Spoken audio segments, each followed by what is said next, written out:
वेदेषु पौरुषं सुप्तं धर्मशास्त्रेषु मानवम् भारते भगवद्गीता पुराणेषु வைஷ்ணவம். இந்த புராண ஸ்லோகமானது புராணத்திலே விஷ்ணு புராணம் மிகச்சிறந்தது தெரிவிக்கப்படுகிறது. வேதங்களிலே பௌருஷம் சுத்தம், புருஷசுத்தமே சிறந்ததாக கருதப்படுகிறது. மனு தர்ம சாஸ்திரம்தான் தர்மசாஸ்திரங்களே சிறந்ததாக சொல்லப்படுகிறது. பாரதத்திலே இதிகாச புராணங்களிலே பகவத்கீதா சிறந்தது என்று கொள்ளப்படுகிறது. இந்த 4 விஷயங்கள் எடுத்திருக்கார்.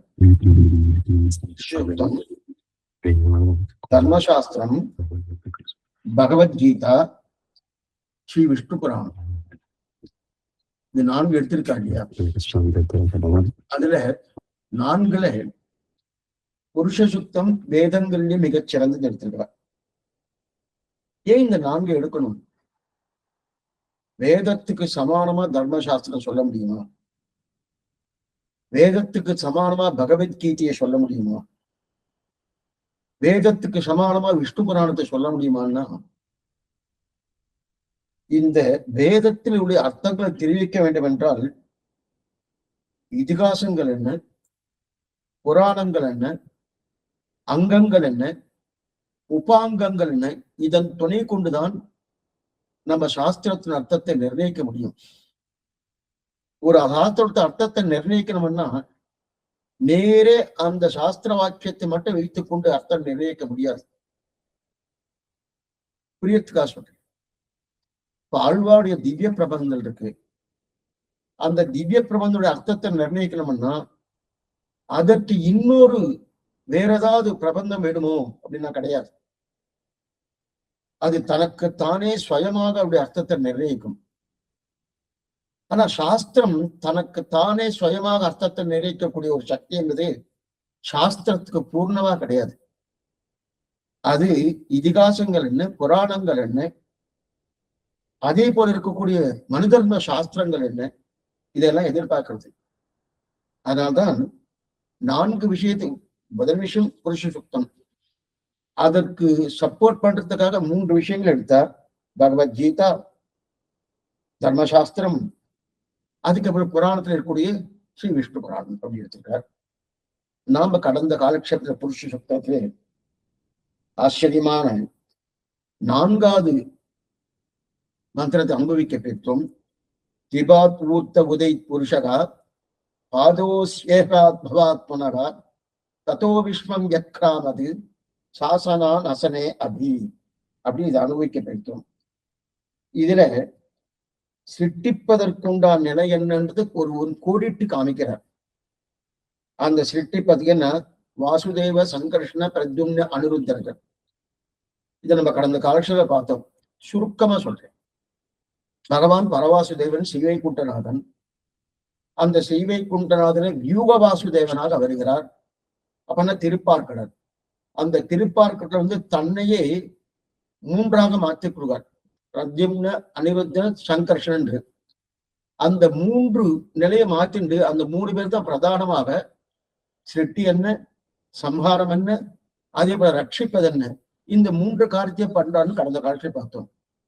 அப்ப பிரம்மாவும் அதே போல சிவபெருமானும் பண்ணலையா சுவாமினியா? இவாதான் அவள்கிட்ட அந்தரியாமையா இருந்து கொண்டு பண்ண போறான்னு மேல சூத்திரம் வரப்போகுது, மந்திரம் வரப்போகுது. அதை நம்ம கடந்த காலத்தில் பார்த்தோம். அதற்கு மேற்கொண்டு இதுல தத்துவங்கள் 3 தத்துவங்கள், சித்தத்துவம், அச்சித்தத்துவம், ஈஸ்வர தத்துவம். அந்த 3 தத்துவங்களே அச்சித் தத்துவம் என்பது பகவானுக்குள்ள அடக்கம், அது சித்தத்துவம் பகவானுக்குள்ள. அந்த 2ஐயுமே நியமிக்கிறவனாகவும் தான் அதற்குள்ளே இருந்தும் அதற்கு வெளியே இருந்து கூட ரட்சிப்புற மாதிரி இருக்கிறான்னு கடந்த காலத்துல பார்த்தோம். இதெல்லாம் எதில் இருக்கு? 3வது மந்திரத்திலே திபாத் பூத்த உதை புருஷகான 4வது வரத்துக்கு முன்னாடி திரிவித சேதனா சேதனம் சொல்லக்கூடிய அதுல பார்த்தோம். அதுக்கப்புறம் இப்ப நம்ம 4வது கூட முக்காவாசி பார்த்துட்டு சுருக்கமா சொல்றேன். திரிபாத் பூத்த விதை புருஷகான்னா அந்த திரிபாத் பூத்த மேலே இருக்கக்கூடிய அந்த பரவாசுதேவன் அடுத்த நிலைக்கு வியூக வாசுதேவனா அதுக்கப்புறம் மறைந்திருக்கான்னு பார்த்தோம். இப்ப 5வது பார்க்கணும். தஸ்மாத் விராட சாயதா விராஜோ அதிபூருஷா சஜாதோ அச்சரிக்ஷதா பஸ்ஸாத் பூமி மதோ புரஹா. இது 5வது மந்திரம். விராட் பிரம்மஸ்வரூபம். தஸ்மாத் விராட சாயதா. இதுதான் விராட் ஸ்வரூபத்தை சேவின்னு சுகபிரம்மம் என்று சொல்ற சுக்கராச்சாரியர் அந்த பரிசுத்த மகாராஜாவுக்கு தெரிவிக்கிறார். விராட் ஸ்வரூபம்னா நம்முடைய கண்ணால பிடிக்க முடியாது. ஒரு வஸ்துவை காமிச்சு இந்த வஸ்துவவே அதுவா நினைனா யோகிகளுக்கு முடியும். சாமானிய நமக்கு ஒவ்வொரு பொருளை பார்த்தாதான் அந்த பொருள் இல்லதுன்னு தெரியாதான் அந்த பொருளுக்கு தகுந்தாற் போல அதுக்கு உண்டான வைபவத்தை நம்ம கள்ள விடும். ஆனா பொருளே தெரியறது, அதை வேற பொருளா நினைச்சுட்டு அது இப்படி நினைச்சுக்கோ அதுக்கு இந்த மாதிரிலாம் இருக்குன்னு சொன்னா மற முடியாது. அதான் விராட் ஸ்வரூபம். விராட் ஸ்வரூபம்னா இந்த லோகமே பகவானுடைய சரீரம். ஜெகத் சர்வம் சரீரத்தை தெரியாது. அதான் விராட். தஸ்மாத் விராட சாயதான். அப்ப அந்த பரபிரம்மத்திலிருந்து பிரம்மாண்டம் உருவாருது. இந்த பிரம்மாண்டம் உருவாருது. பிரம்மாண்ட சிருஷ்டி காரணம் முதல்ல பார்த்துட்டோம். ஏன்னா நாமெல்லாம் பிரளய காலத்துல இருந்தோம்னா நாம மேற்கொண்டு மோட்சம் போவதற்குண்டான வாய்ப்பே கிடையாது. ஏன்னா அச்சித்துக்கு இந்த சித்து இந்த ஜீவாத்மா அறிவோடு கூடியது. அறிவோடு இருக்கக்கூடிய இந்த ஜீவாத்மா ஒரு சரீரத்தை எடுத்துக்கொண்டாதான் மேற்கொண்டு கர்மாவை தொலைத்து ததா வித்வான் புண்ணிய காப்பிய நிரஞ்சன பரமம் சாமி உபயோகித்தே கர்மாவை தொலைத்து மேற்கொண்டு சீவங்களை போய் அடைவதற்குண்டான வழி உண்டு. சரீரம் இல்லைன்னா நம்ம கர்மா தொலையாது. ஆனா இதே சரீரம் தான் கர்மாவை சேர்க்கறது, இதே சரீரம் தான் கர்மாவை தொலைக்கிறது. கத்தி இருக்கு, படத்தை வெட்டத்துக்கும் கத்தி கடைப்படுது, கையை வெட்டிக்கிறதும் அதே கத்தி தான். அப்ப அந்த கத்தியை நல்லதும் பண்றது தீயறதும் பண்றது. அதை நம்ம எப்படி உபயோகப்படுத்துறோம்னு தமிழ். அதுலதான் சரீரம் ஆத்தியம் கரு தர்ம சாதனம் சொல்றது சாஸ்திரம். தர்ம சாதனத்துக்காக சரீரத்தை கொடுத்தனே தவிர நீ ஏதோ சரீரம் போன வழியில போனா பிரயோஜனம் இல்லை இருக்கணும். அப்ப இப்படி இருக்கக்கூடிய அந்த நிலையில முதல்ல சிருஷ்டி பண்ணும். சிருஷ்டிக்கணும்னா எதுவுமே இல்லையே. அண்டகடாகம் சிருஷ்டிக்கணும்னு அண்டத்தை முதல்ல உருவாக்கணும். அண்டத்தை உருவாக்கணும்னா உருவாக்கச்சே ஒவ்வொன்றும் அடி கடந்த காலத்துல சொல்லியிருக்கேன். கொஞ்சம் இடைவெளி வர்றதுனால கொஞ்சம் சிரமங்கள் இருக்கும். சிரமங்கள்னா கடைசியில என்ன விட்டுருக்கார், எது முடிஞ்சிருக்கு, எது இருக்குன்னு. ஆனா அப்படியே ஒன்னே ஒண்ணு உங்ககிட்ட ஒரு ரிக்வஸ்ட் பண்றேன். என்னன்னா கொஞ்சம் கடைசியில விடுறச்சு அந்த குறிப்பெல்லாம் எல்லா குறிப்பையும் எழுதிட்டா ரொம்ப நல்லது. என்னைக்குமே நாம ஒரு விஷயத்தை தெரிஞ்சுக்கணும்னா காலக்ஷேபம் மட்டும் கேட்டா போறவே போறாது. ஏன்னா ராமாயண மகாபாரதம் காலக்ஷேபம் கேட்டா போறோம். அதெல்லாம் அநேகமா கதாபாகங்கள் தத்துவார்த்தங்கள் அந்த கதாபாகத்தோடு ஒட்டி இருக்கிறபடியாலே அந்த கதாபாகம் ஞாபகம் வந்துச்சுன்னா தத்துவார்த்தங்கள் தன்னிடையே ஞாபகம் வந்துடும். ஆனா இது ஃபுல்லா வேதாந்த விசாரம். வேதாந்த விசாரம்னாலே நம் கண்ணுக்கு தெரியாத ஒரு விஷயத்த நம்ம பார்த்துட்டு இருக்கோம். சாஸ்திரம் சொன்னதை சொல்லி பார்த்துட்டு இருக்கோம். சரி, கண்ணுக்கு தெரியாத விஷயம் சுவாமி நாம போய் பார்த்துட்டு வந்திருக்கேன், இப்ப தெரியலன்னா இது வரைக்கும் பார்த்ததே கிடையாது. பார்க்காத ஒரு விஷயத்த நாம இதுவரைக்கும் தெரிஞ்சு கொள்ளாத ஒரு விஷயத்த அந்த சாஸ்திரத்தின் மூலமா தெரிஞ்சுக்கணும்னா கொஞ்சம் சிரமமா தான் இருக்கும். அதனால கூடுமான வரை நீங்க நோட்ஸ் எடுக்கக்கூடிய ஒரு தன்மை உங்களுக்கு வந்து விட்டோம்னா கொஞ்சம் அடுத்த காலட்சம் ஓ இதைத்தான் முன்னாடி சொல்லியிருக்காரு போன்றது. இது ரெண்டு விதமான பயன்கள் உண்டு. அடியேனே மாற்றி சொல்லிட்ட விட தப்பா சொல்றாரு அப்படி சொல்லலாம், தவறு ஒன்றும் கிடையாது, சொல்லலாம். ரெண்டாவது, நாம எந்த நிலை எந்த ட்ராக்ல இருக்கோன்றது, ஓ அப்ப நம்ம பார்த்தோமே அதே தான் இப்ப வந்துட்டு இருக்கு அப்படின்னு அந்த நிலைக்கு வந்துட்டு நமக்குள்ளேயே ஒரு ஆனந்தம் நமக்கு கிடைச்சிடும். இதைதான் நினைச்சோம், அதைதான் சொல்லிட்டு இருக்காரு. என்னைக்குமே ஒரு புரியத்துக்காக ஏதோ ஒரு காலகட்டம் நடந்துட்டே இருக்கச்சே அது ஒரு திருட்டாந்தம் சொல்லணும். திருட்டாந்தம் சொல்லணும்னாலே அப்ப கேட்கிறவா, ஓ இந்த திருட்டாந்தம் சொன்னா நன்னா இருக்குமே, இந்த திருட்டாந்தத்தை சொன்னா நன்னா இருக்குமே ஒரு திருட்டாந்த அவன் மனசுல வச்சுட்டு தான் வச்சுக்கேன்.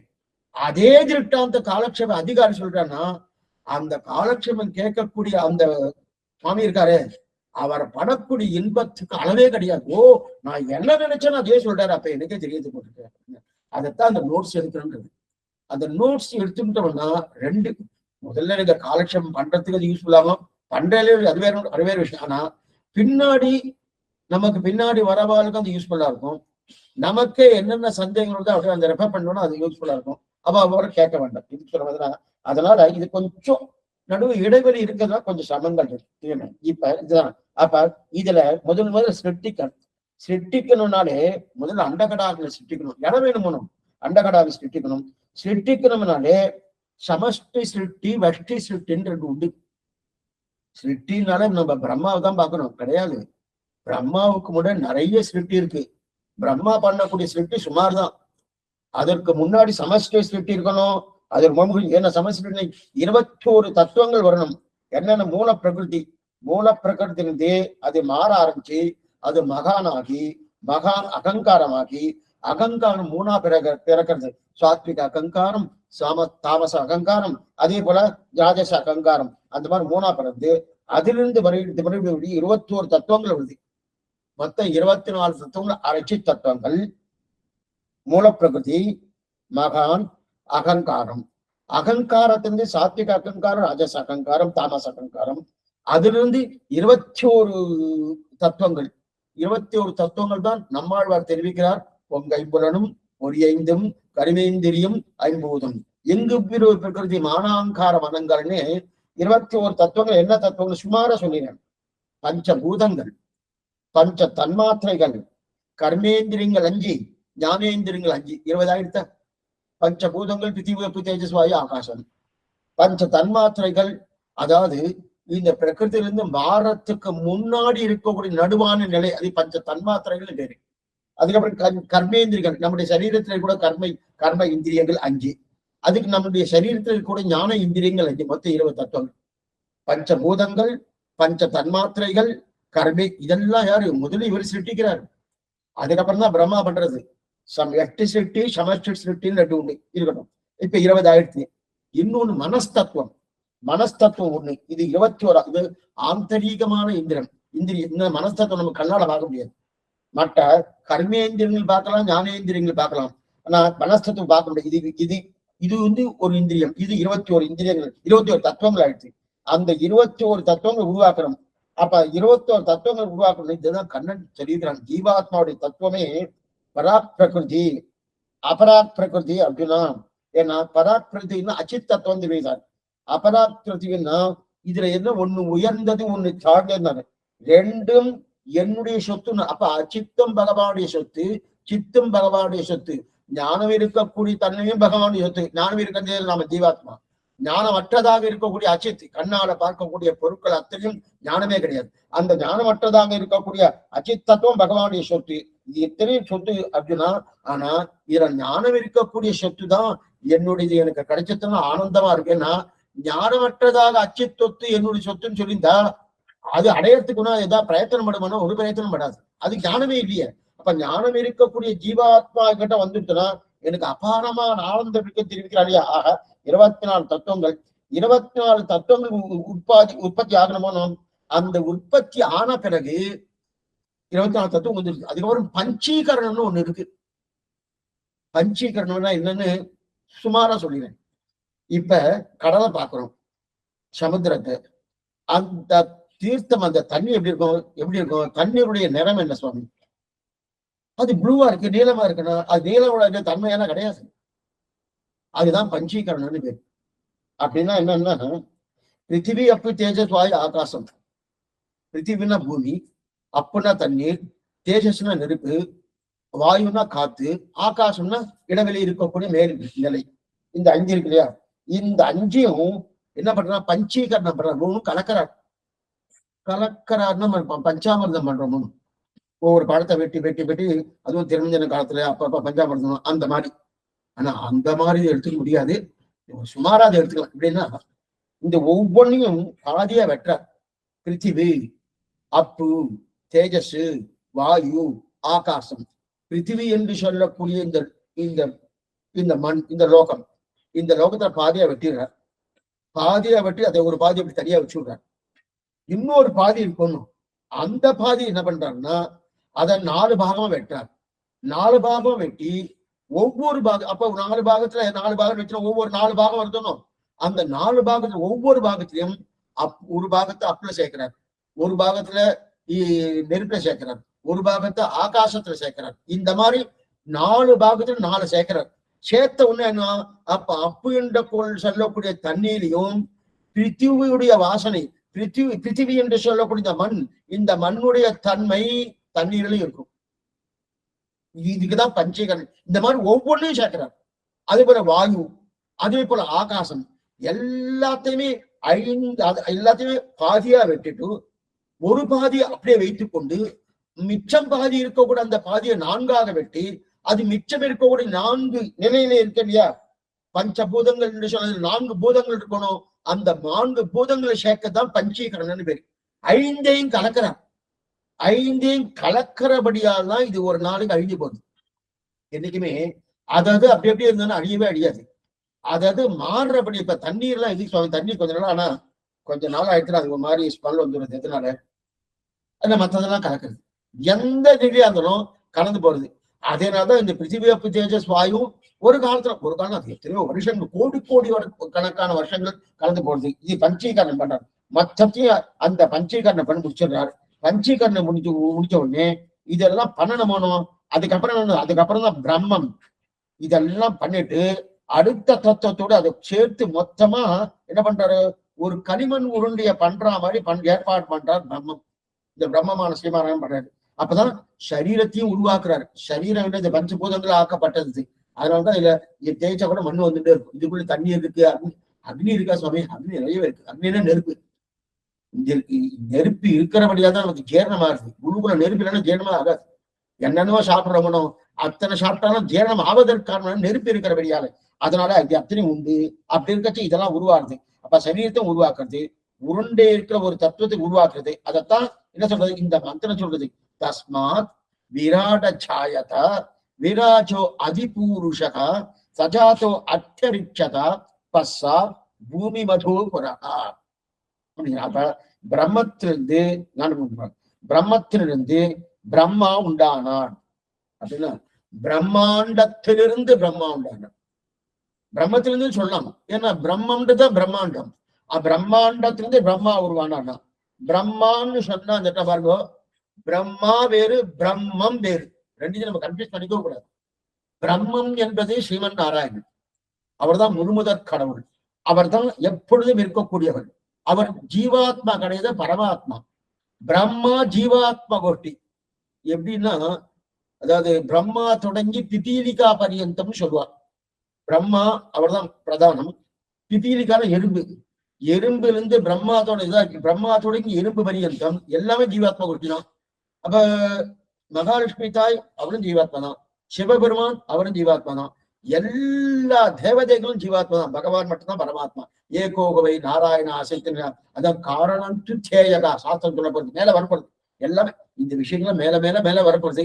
இதெல்லாம் முன்னாடி ஒரு இன்ட்ரோடக்ஷன் மாதிரி கொடுத்துட்டு இருக்காரு. அதுக்கப்புறம் இதனுடைய நிலை என்னன்னு பின்னாடி காமிக்கிறார். ஆஹா தஸ்மாத் விராட ஜாயதா விராஜோ அதிபூருஷகா. பிரம்மாவை சிருஷ்டிக்கணுமோ. அப்ப பிரம்மாவை சிருஷ்டிக்கணும்னா பிரம்மா உண்டாருன்னா என்ன அர்த்தம்? பிரம்மான்னா நான்முக கடவுள்னு பேரு. பிரம்மம் அது ஸ்ரீமன் நாராயணன். இந்த கன்ஃபியூஷன் இங்க வச்சுக்கப்படும். பிரம்மம் ஸ்ரீமன் நாராயணன், பிரம்மா நான்முக கடவுள் தான். அப்ப இந்த நான்முகன் பூமி எல்லா பக்கம் ஆக்கிரமித்து ஆரம்பிக்கிறார். அப்படின்னா பஷாத் பூமி மதோ புரகா. இந்த நான்முகன் என்ன பண்றாருன்னா அப்படியே சுத்தி பாக்குறாரு. இந்த பூமி எல்லாம் தன்னுடைய ஆக்கிரமத்துக்குள்ள கொண்டு வரணும்னு பாக்குறாரு. இந்த தஸ்மா பஷாத் பூமி மதோ புரகா. முன்னும் புல்லும் எல்லா புறத்திலும் என்ன செய்யறார்?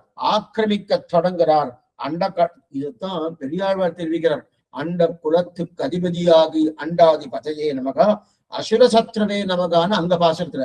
அண்ட குலத்துக்கு அதிபதினா அண்ட குலத்துக்கெல்லாம் அதிபதி யாரு? ஸ்ரீமன் நாராயணன். அந்த அண்டகடாகத்தை உருவாக்கினார். அப்ப அண்டகடாகத்தை வேட்டிட்டு கொண்டு பிரம்மா வெளியே வரார். இனி பிரம்மா என்ன பண்றார், பிரம்மா எப்படி வராருன்னு பின்னாடி சொல்றேன். முதல்ல இப்படி வச்சுப்போம். பிரம்மா என்ன பண்றார், அதே போல பிரம்மா உற்பத்தி பண்ண வைப்பதற்கு யார் உற்பத்தி பண்றார், அவர் எப்படி வெளியில வரார், அவர் எப்படி உருவாகிறார், இதெல்லாம் சொல்ல போறார். அதாவது பிரம்மா உற்பத்தி பண்ணுவதற்கு நித்தியசூரிகள் என்ன பண்றார். நித்தியசூரிகள் சீவை குண்டத்துல இருக்கக்கூடிய அங்க இருக்கக்கூடிய நித்தியசூரிகள் நித்தியமா அங்கே இருப்பா. அவ அங்கிருந்து வரவே மாட்டான். அந்த நித்தியசூரிகள் என்ன பண்றா, அதே போல அங்க இருக்கக்கூடிய முக்கியமான மந்திரம், அதை சொல்லக்கூடிய முக்கியமான அடுத்த மந்திரம் அதைத்தான் சொல்லுது. இப்ப இங்க என்ன பண்றோம்னா பிரம்மாவை உருவாக்குவதற்கு நித்தியசூரிகள் ஒரு ஹோமம் பண்றார். நம்மள யாகம் பார்த்து சூதரஸ் ஹோமம், சண்டி ஹோமம், என்னென்ன ஹோமம் எல்லாம் அப்படின்ற கலையா அது மாதிரி ஒரு ஹோமம் பண்றான். இந்த ஹோமம் நிஜமான ஹோமம் இல்லை. நம்ம நினைப்போம் நல்லா ஓமகுண்டத்தை கட்டி சருக்கெல்லாம் போட்டு அதுல சமைத்தெல்லாம் போட்டு அதுக்கு என்னென்ன ஆஜ்யம் இணை எல்லாத்தையும் விட்டு எல்லாம் பண்றோம் இல்லையா? அந்த மாதிரி நிஜமான ஓமம் இல்லை, ஆனா ஓமம் என்ன ஓமம்னு சொல்ற மாதிரி. அதாவது இந்த நித்தியசூரிகள் ஓமம் பண்றா ஒரு தேவதையை குறித்து திரவியத்தை தியானம் பண்ணினால் ஓமம். ஓமம் என்ன? ஏதோ ஒரு தேவதை நமக்கு இப்ப ஜோதிஷ்டோமோ சொர்க்காமோ எஜத்தை, நான் சொர்க்கத்துக்கு போகணும்னா ஜோதிஷ்டோம யாகம் பண்ணணும். அப்ப யாரை குறித்து பண்ணணும்? இந்திரனை குறித்து பண்ணணும். அவர் தானே சொர்க்கத்துக்கு அதிபதி. அந்த இந்திரனை குறித்து பண்ணப்பட்ட அந்த சொர்க்காமோ எஜயத்தை அந்த யோகம் பண்ணா, அந்த தேவதையை யோகம் பண்ணா அதுக்கு ஓமம்னு பேரு. எத தேவதா பூஜாயாம் தாத்துன்னு பேரு. எத தேவ பூஜாயாம் தாத்து, தேவனுக்காக பூஜை பண்ணுவதுதான் யாகம். அதில் ஒரு திரவியத்தை யாகம் பண்ணுவதுதான் ஹோமம்.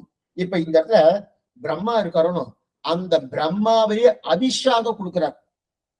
அபிஷனா நம்ம ஹோமம் பண்றச்சே சாதத்தை போடுவோம், அபிஷம் கொண்டு வாங்குவோம். அபிஷனா சாதம், வெள்ள சாதம். அந்த வெள்ள சாத ஸ்தானத்துல பிரம்மா கொடுத்துருக்கார். பிரம்மாவை அபிஷாக கொடுக்குறா.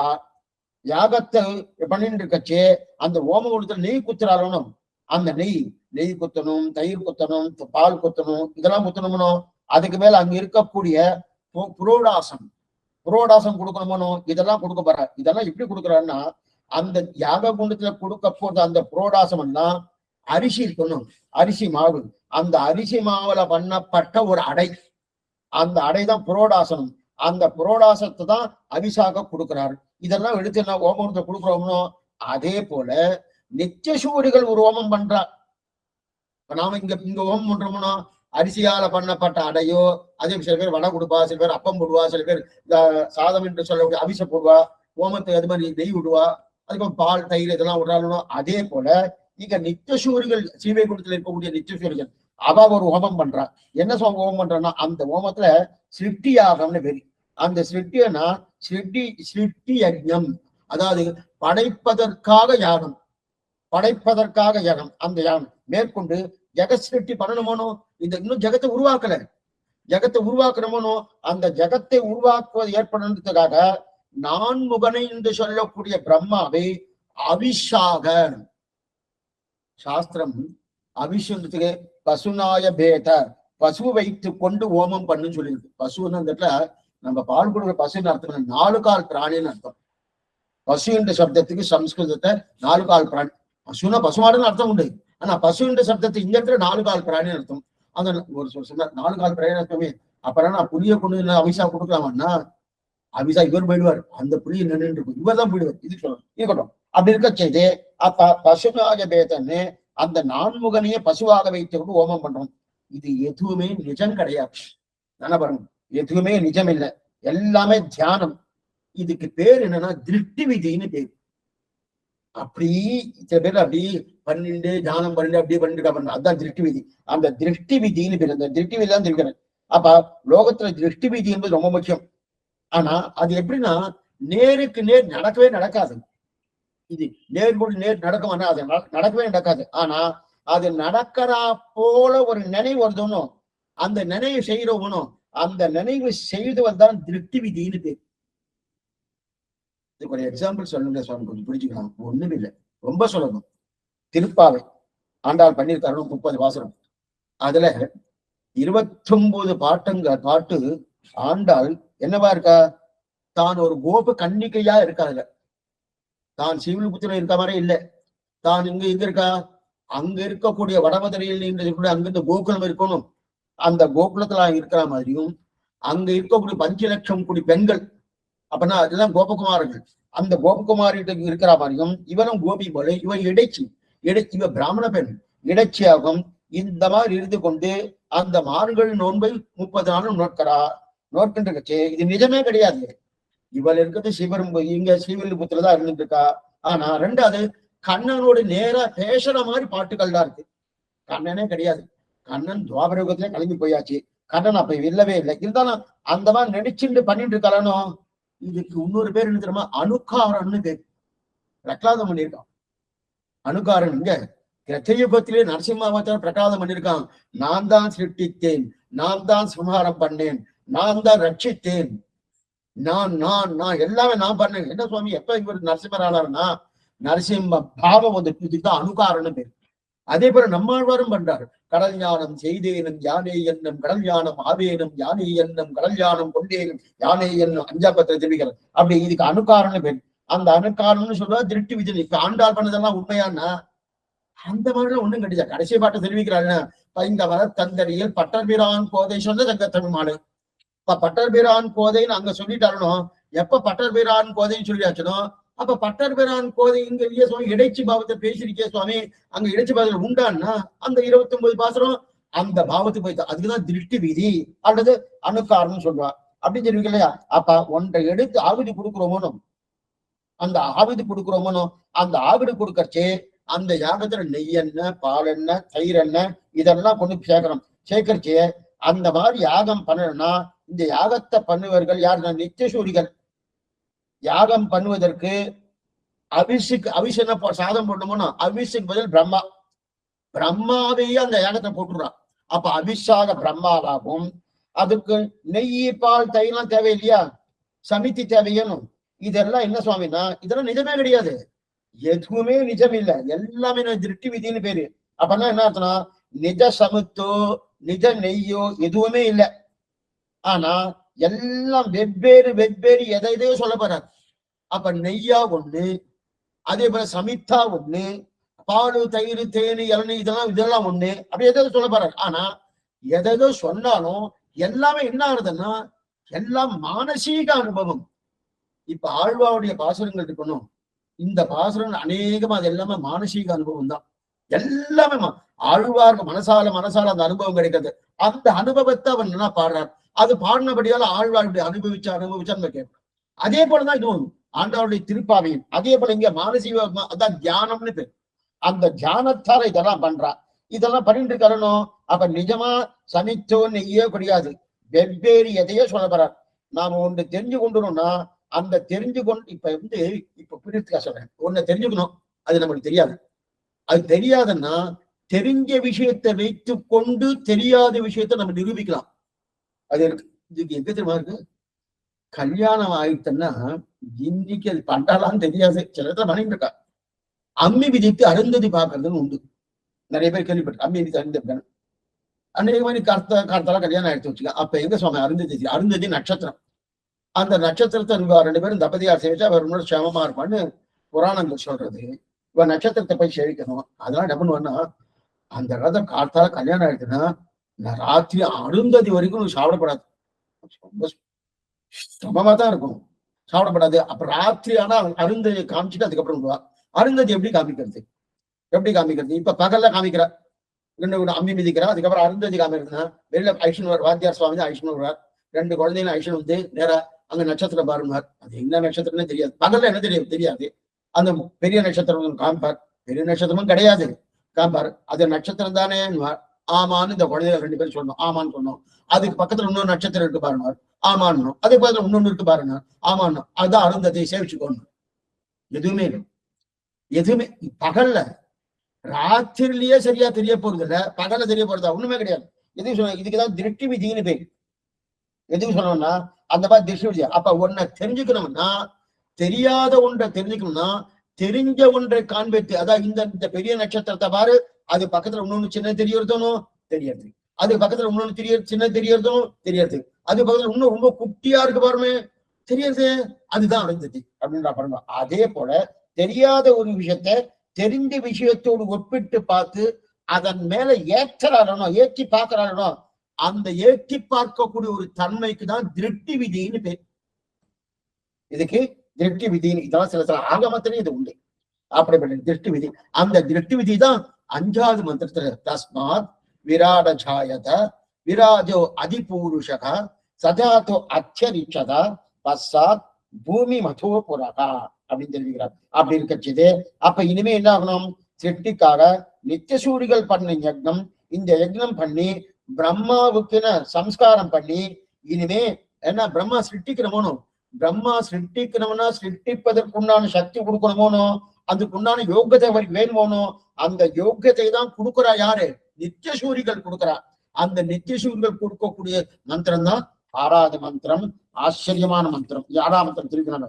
யத் புருஷேன அபிஷா தேவா யஜ்ஞமதன்வதா வசந்தோ அஸ்யா சீதாக்கியம் கிருஷ்ண யுத்த சரத்தபிகி அப்படின்னு வசந்தோ இத்யா வசந்தம் வசந்தம் இதற்கு ஆஜ்யம் பாருங்க. நான் இப்ப சொன்னேன் யாகத்துல கொடுக்கறதுக்கு நெய் வேணும், அதே போல இது சமைத்து வேணும், அதற்கு மேற்கொண்டு அபிஷு வேணும், இதெல்லாம் வேணுமோ. இங்க இந்த மந்திரம் 6வது மந்திரம் சொல்றது அந்த பிரம்மாவை சிருஷ்டித்து பிரம்மாவுக்குண்டான சக்தியை கொடுப்பதற்கு சிருஷ்டிப்பதற்குண்டான சக்தியை கொடுப்பதற்காக நித்தியசூர்கள் பண்ணக்கூடிய யாகத்திலே எது ஆஜ்யம் என்று சொல்லக்கூடிய நெய், எது சமுத்தி என்று கொள்ளக்கூடிய அந்த குச்சிகள், எது அபிஷு, எது புரோடாசம், இதெல்லாம் 6வது மந்திரம் சொல்லுது. எத் புருஷேன அபிஷா தேவா யஜ்ஞமதன்வதா வசந்தோ அஸ்யா சீதாஜம் கிருஷ்ணயுத்த சரத்தவிகி அப்படின்னு தெரிவிக்கிறார். அப்படி இது தெரிவிக்கே ஆஜ்யம் வசந்தம், வசந்தம் இதற்கு ஆஜ்யம், கிருஷ்ணம் யுத்தம் கிருஷ்ண யுத்த சரத்தவிகி அப்படின்னு 3 காலங்கள் 3 காலங்கள் வைத்துக் கொண்டு அந்த 3 காலங்கள் தான் இங்க பிரதானமா ஹோமம் பண்றதுக்கு உண்டான உபகரணங்களாக வச்சுட்டு இருக்கா. உபகரணம் இன்ஸ்ட்ருமெண்ட்ஸ் அந்த ஹோமத்துல போடணும்னோ அதுக்கு போடுறதுக்கு காலத்தை கொடுக்கிறார். 3 காலங்கள். என்ன காலம்? கிருஷ்ண ருது. நல்லா பாருங்க, 3 காலங்கள். கிருஷ்ண யுத்த சரத்தபிகி 3 ருதுக்கள். அப்படின்னா மொத்தம் 6 ருதுக்கள். ஒரு ருது என்பது 2 மாசங்கள் கலந்தது ஒரு ருது. இப்ப நடக்கிறது முதல்ல வசந்த ருது, அந்த சித்திர வைகாசி வசந்த ருது. அதுக்கப்புறம் என்ன வசந்த ருதுக்கு அப்புறம் அதுக்கப்புறம் என்ன ஆனி ஆடி கிருஷ்ண ருதுன்னு. ஆனி மாசம் ஆடி மாசம் கிருஷ்ண ருது. அதே போல இதுக்கு நம்ம இந்த மாசம் வந்து வச்சுக்கோ, அதாவது மார்கழி மாசம் ஹேமந்தே பிரதமே ராசே மந்தவுரிய குமாரகாகன அது ஹேமந்த ருதுன்னு. அதே மாதிரி இங்க அதே போல இந்த ருதுக்கு வசந்த ருது. அதே போல 3 ருதுக்கள் வசந்த ருது, கிரீஷ்ம ருது, சரத் ருதுன்னு 3 ருத்துக்கள். அப்பன்னா ஒரு வருஷத்துக்கு காலம். அந்த காலத்துல 6 மாசங்கள். அந்த 6 மாசங்களை இவர் வந்து இந்த ஹோமத்துல போடக்கூடிய உபகரணமாக வச்சுட்டு இருக்கார். அப்ப வசந்த ருது, கிரீஷ்ம ருது, சரத் ருது. வசந்த ருதுனானது சித்திர மாசம் வைகாசி மாசம். அதே போல கிரீஷ்ம ருத்துனான ஆனி மாசம் ஆடி மாசம். சரத் ருதுனானது ஐப்பசி மாசம் கார்த்திகை மாசம். சரத் ருதுனது ஐப்பசி மாசம் கார்த்திகை. இந்த 3 ருதுக்களும் எங்கெங்கோ உபயோகப்படுறது. அப்படின்னா ஏன் சுவாமி காலத்தை பேசுறார்? காலத்தை கொண்டு போய் ஹோமத்துல போட முடியுமா? காலத்தை பேசுறாருன்னா இந்த இடத்துல பாருங்க, பகவான் சிருஷ்டிக்க ஆரம்பிக்கணும். சிருஷ்டி ஆரம்பிக்கணும்னா ஏதோ ஒண்ணு உணர்த்தணும். இப்ப நம்ம காலட்சேபம் இந்த நேரம் இந்த நாள் உணர்த்துறது. எது உணர்த்துறது? தட்னா அது நம்ம கைக்கு வந்துடுது. நம்ம கைக்கு வந்தது அது நமக்கு தெரிஞ்ச அந்த அஜித் அதுக்கு ஞானமே கிடையாது. அது உணர்த்துறது. ஓ இந்த தேதியில இந்த தேதி இன்னைக்கு தேதி 28, அந்த 28 தேதியில 2:30 மணிக்கு காலம் 11:30 மணிக்கு காலக்ஷேபம் அப்படின்னு வச்சுட்டு இருக்கா இல்லையா? அப்ப அது அந்த காலம் தானே உணர்த்தது. நமக்கே காலக்ஷேபத்துக்கு காலம் உணர்த்துறது. பகவான் சிருஷ்டிப்பதற்கு காலம் தான் உணர்த்தது. என்ன சொல் காலம் உணர்த்தான் இவர் சிருஷ்டிக்க ஆரம்பிக்கிறார். அந்த காலத்தையே இங்க என்ன பண்ணிட்டார்? அந்த ஓமத்துல போடக்கூடிய அபிஷாகவும் ஓமத்துல போடக்கூடிய சரக்காகவும் ஓமத்துல போடக்கூடிய உபகரணங்களாகவும் பண்ணிட்டார். அந்த காலத்தை என்ன பண்ண 6 ருதுக்கள். அதுல 3 ருதுக்கள் பிரதானமா எடுத்துட்டார். முதல் ருது வசந்த ருது, அடுத்த ருது கிரீஷ்ம ருது, அடுத்த ருது சரத் ருது. வசந்த ருது வந்து சித்திர வைகாசி மாசம், சரத் ருது என்றது அதுக்கப்புறம் கிரீஷ்ம ருது வந்து ஆனி ஆடி மாசம், சரத் ருது வந்து ஐப்பசி கார்த்திகை மாசம். இந்த 3 ருதுக்களும் பயன்படுத்தணும். காலத்தை பற்றி பேச காலத்தர்த்த உணர்த்தான் பகவான் சிருஷ்டிக்கவே ஆரம்பிக்கிறேன். இப்ப சிருஷ்டிப்பதற்காக ஒரு யஜ்ஞம் பண்றாரோ நித்தியசூரியன் பண்ணிட்டு இருக்காரோ அந்த யஜ்ஞத்துக்கு இடமெல்லாம் என்ன கால தத்துவம் தான். அதை நன்னா நமக்கு ஞாபகப்படுத்துறதுக்கான என்ன அந்த காலபுத்தம் சம்பந்தப்பட்டுதான் இருக்கும். அதனால்தான் இங்க கால தத்துவத்தை எடுக்கிறார். 6 மாசம் காலத்தை அப்படி எடுத்திருக்கார். ஆகையால் வசந்த ருது, கிரீஷ்ம ருது, சரத் ருது. இந்த யஜ்ஞத்தில் வசந்த ருது என்னவா இருக்கு? ஆஜ்யம். ஆஜ்யம்னா நெய். ஆஜ்யத்தை கொண்டுவான்னு சில பேர்லாம். ஆஜ்யம்னா நெய். அப்ப அந்த வசந்த ருது அந்த யாகத்துல எது பிரம்மாவுக்கு சிருஷ்டிப்பதற்குண்டான சக்தி பண்ணுவதற்காக யாகம். அந்த யாகத்துல நெய் விடணுமோ? வசந்த ருது நெய்யாக கொல்லப்பட்டது. அதுதான் ஆஜ்யம். அடுத்து கிரீஷ்ம ருது. கிரீஷ்மருக்கு இல்ல சுவாமி, சமித்து சமித்து நிறைய குச்சியெல்லாம் போடுறோம்னு அது அது நவக்கிரக சமித்துனுவா, நவரத்ன சமத்துவா, இதெல்லாம் உண்டு. ஏன்னா அந்தந்த பலாசன், அதுக்கப்புறம் என்னென்ன சமத்து கொண்டு நிறைய மரங்கள் இருக்கு. அந்தந்த மரங்கள். ஆனா இன்னைக்கு சவுக்கு மரத்தை போடுறா, சவுக்கு மரம் போடவே படாது. ஹோமத்துக்கு சவுக்கு மரம் போட்டாலும் கண்ணி எரியும். ரெண்டாவது பலாவோ மாவோ அல்லது வந்து அதே போல இருக்கக்கூடிய இன்னைக்கு மற்ற மரங்கள்லாம் இருக்கா, கொய்யா மரம், இதெல்லாம் போட்டாச்சுன்னா கண்ணி எரிஞ்சாலும் அது கண்ணுக்கு நல்லது. எரியாது, அது கண்ணுக்கு உள்ள கூட அழுக்கெல்லாம் வெளில கொடுத்துரும், அதை கண்ணு வருது. ஏன்னா இதெல்லாம் என்ன பண்ணுனா கண்ணு எரியும். எதுக்கு சொல்ல வருதுன்னா, அப்ப கிரீஷ்மருக்கு தான் சமித்து. அந்த 2 கும்புது ஆடி மாசத்தை சமித்தா வச்சிருந்தார். சரத்ருதி என்று சொல்லக்கூடிய ஐப்பசி கார்த்திகையே அவிசு சாதம், அவிசு கொடுக்குறோமா அந்த சாதத்தை வச்சிருந்தார். அதான் புரோடாசம் பேரு. புரோடாசம் பேரு. அந்த புரோடாசம் என்னன்னா சொன்னேன், அடை, அரிசி மாவு.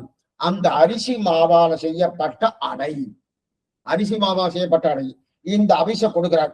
எத் புருஷேன அபிஷா, இந்த பாருங்க, எத் புருஷேன அபிஷா.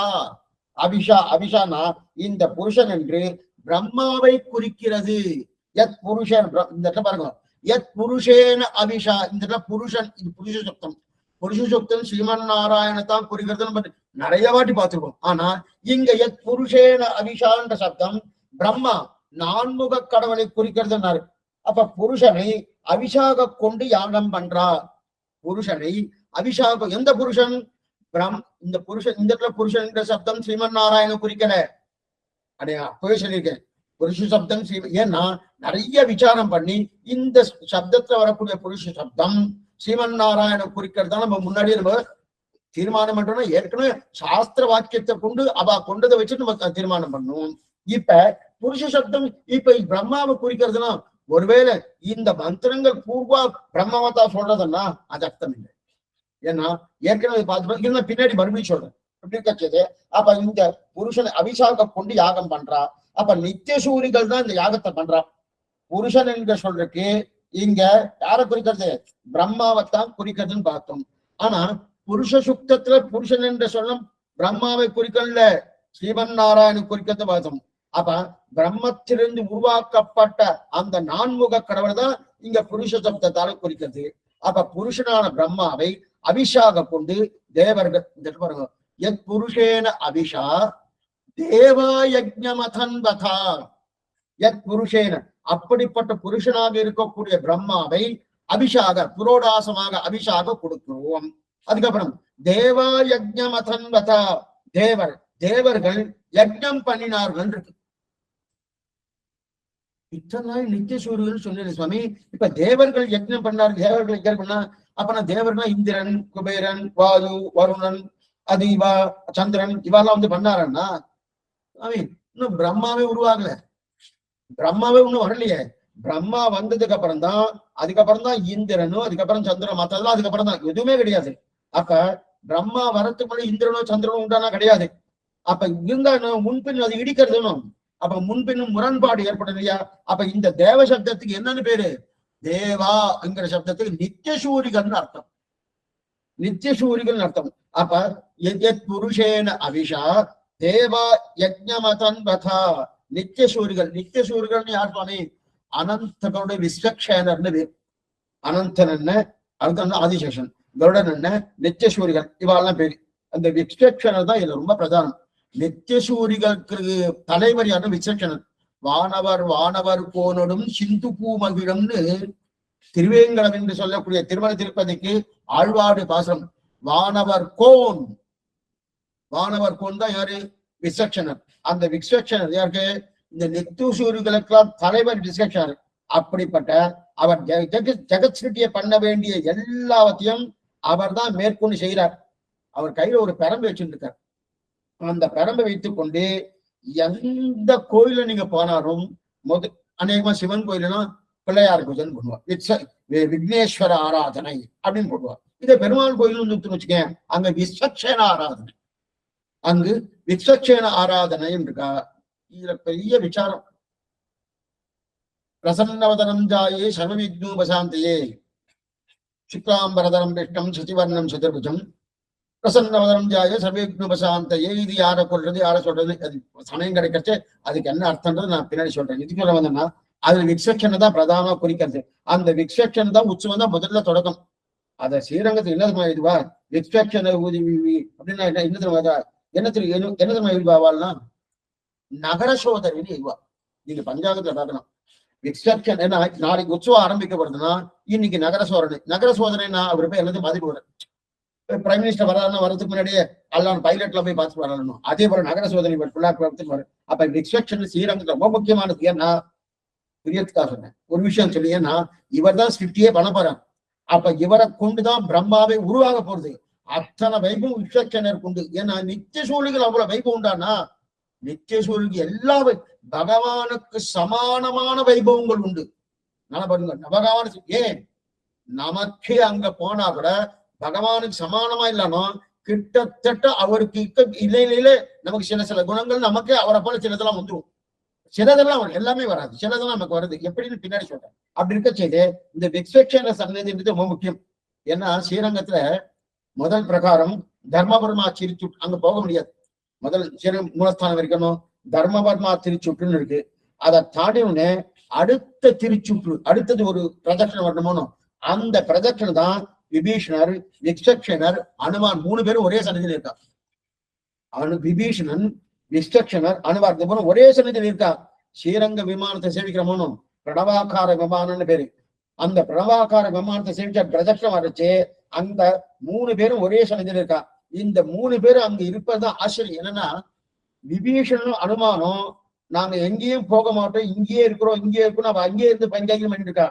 அதை விட்டு விலகாம ஆசையோடு அங்கே இருக்கா. இங்க தொண்டபடியாவை தெரிவிக்கிற தொண்டபடியாவை என்ன தெரிவிக்கிறார், இந்த ஊரை விட்டு நான் போக மாட்டேன், இந்த ஊர்லயே இருக்கேன், சிவைகுணும் போக மாட்டேன், வேற ஊர்லயும் இருக்க மாட்டேன், ஸ்ரீரங்கத்திலே இருக்கேன்னு தெரிவிக்கிறா இல்லையா. அதே போல இவர் என்ன பண்ணார், இந்த அனுமானம் இந்த இடத்துக்கு போக மாட்டேன், இங்கேயே இருக்கேன். இங்கேன ராமனால ஆராதிக்கப்பட்ட தெய்வம் அந்த திருவரங்கநாதன் ஆனபடியாலே இங்கேயே இருக்கேன் திருப்பானாழ்வான் தெரிவிக்கிறார்.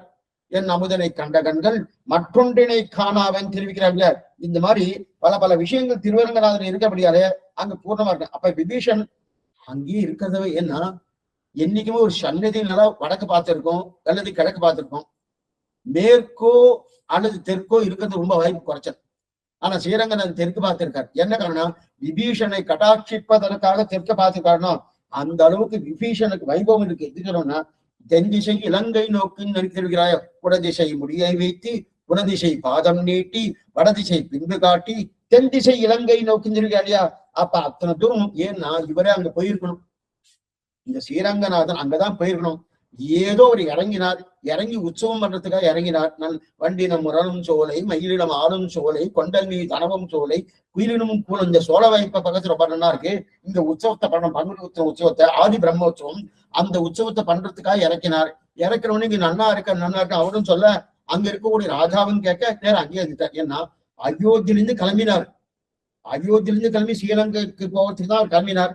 நடுவில் இங்க சோழ வாய்ப்பு நல்லா இருக்கிறபடி இங்க அதனால அந்த விபீஷண கட்டாட்சத்தினன்றதுக்காக தென் திசை இலங்கை தெற்கு நோக்கியா பார்த்துட்டு இருக்காரோனோ செல்வ விபீடனும் தெரிவிப்பா நம்முடைய பூர்வாச்சரம். அப்படிப்பட்ட விஸ்டக்ஷனுக்கு இந்த லோகத்துல சேஷாசனர்னு பேர். சேஷ அசனர் அசனம்னா சாப்பிடுறது, அசனம்னா சாப்பிடுறது, சேஷம்னா மிச்சப்பட்டது. அசனம்னா சாப்பிடுறது, சேஷம்னா மிச்சப்பட்டது சாப்பிடுறது. இதான் ஒரு பேரு. சேஷம்னா ஆதிசேஷன் ஒரு பேரு, ஆதிசேஷன் ஒரு பேர் இருக்கு. சேஷம்னா மிச்சப்பட்ட சுவாமி சேஷம் கொடுக்கலாமே அப்படின்னா அவர் சாப்பிட்ட மிச்சம் கொடுக்கலான்னு அர்த்தம். சேஷம்னா ஆதிசேஷன் ஒரு பேர் இருக்கு, அதுவே இருக்கும். ஆனா அந்த மிச்சப்பட்ட சாப்பிட்றாரோ அப்ப பெருமாள் எதெல்லாம் ஒரு கண்டர்ல பண்றாளோ நிச்சயமே என்னென்ன பெருமாள் சாப்பிட்றாரோ அங்கிருந்து நேரா எங்க வரும்னா இந்த விசேஷனுக்கு இவர் சேஷாசனர். இவர் வந்ததுக்கு அப்புறம் தான் பிரசாதம் பேர் அங்கேயே போகும்.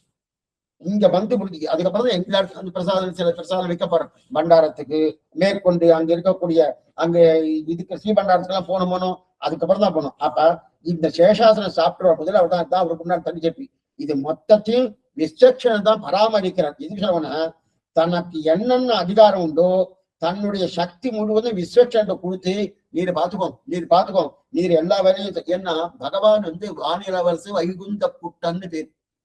வான் இளவரசு வைகுந்த கோட்டை. இவர் ராஜா இல்லை, இளவரசி. என்னைக்குமே ராஜாவா இருந்தா கொஞ்சம் நல்லா இருக்கும். சில சில மந்திரிகள்லாம் இருக்காரு, ரொம்ப வயசான ராஜா, வயசான மந்திரி, அவர் 2 பேரும் ஒத்து போயிடும். நிதானமா பண்ணுவார், நிதானமா சொல்றார், நல்ல விஷயத்த சொல்ல, எல்லாம் பேசிட்டே இருப்பார். அதே ராஜா போனதுக்கு அப்புறம் இளவரசர் வந்து உட்கார்ந்துட்டான்னு வச்சுக்கேன், அவர் பட்டம் வாங்கிட்டாருன்னா அந்த மந்திரிக்கும் வயசான மந்திரிக்கும் இவருக்கும் ஆகவே ஆகாது. ஏன்னா இவர் எல்லாத்தையும் வேகமா பண்ணு, இப்படி பண்ணு, அப்படி பண்ணு அப்படின்னு இவருடைய இலவைக்கு தத்தாமல் சொல்லுவார். ஆனா அவர் வந்து என்ன சுவாமி முடியல சுவாமி, உங்க அப்பா இருந்தா நம்ம நல்லா பண்ணிட்டாரு, எனக்கு முடியல முடியல, அவர் ரிட்டையர்ட் ஆனாலும் ஆயிடுவார். இதுக்கு சொல்ல அந்த மாதிரி இது ராஜாவே இல்லாத இளவரசன். சாமானிய லோகத்துல இளவரசன் ராஜா இருந்து இளவரசனா இருக்கும். ஆனா இங்க எப்படின்னா வான் இளவரசு வைகுந்த குட்டன்னு வாசனம். வான் இளவரசி வைகுந்த குட்டன். இந்த பெருமாள் ஒரு வேலையும் செய்ய மாட்டார், எந்த வேலையும் செய்யறாரு, எல்லாத்தையும் இளவரசர் இளவரசை பண்ணவே மாட்டார். என்ன பண்ணுவார்னா எல்லாத்தையும் இவருக்கு விசக்ஷன் கொடுத்துறாரு. விசக்ஷன் கொடுத்துட்டு நீ பாத்துக்கோ, நீ பாத்துக்கோ, நீ பாத்துக்கோ, நீ பாத்துக்கோன்னு ஒவ்வொரு.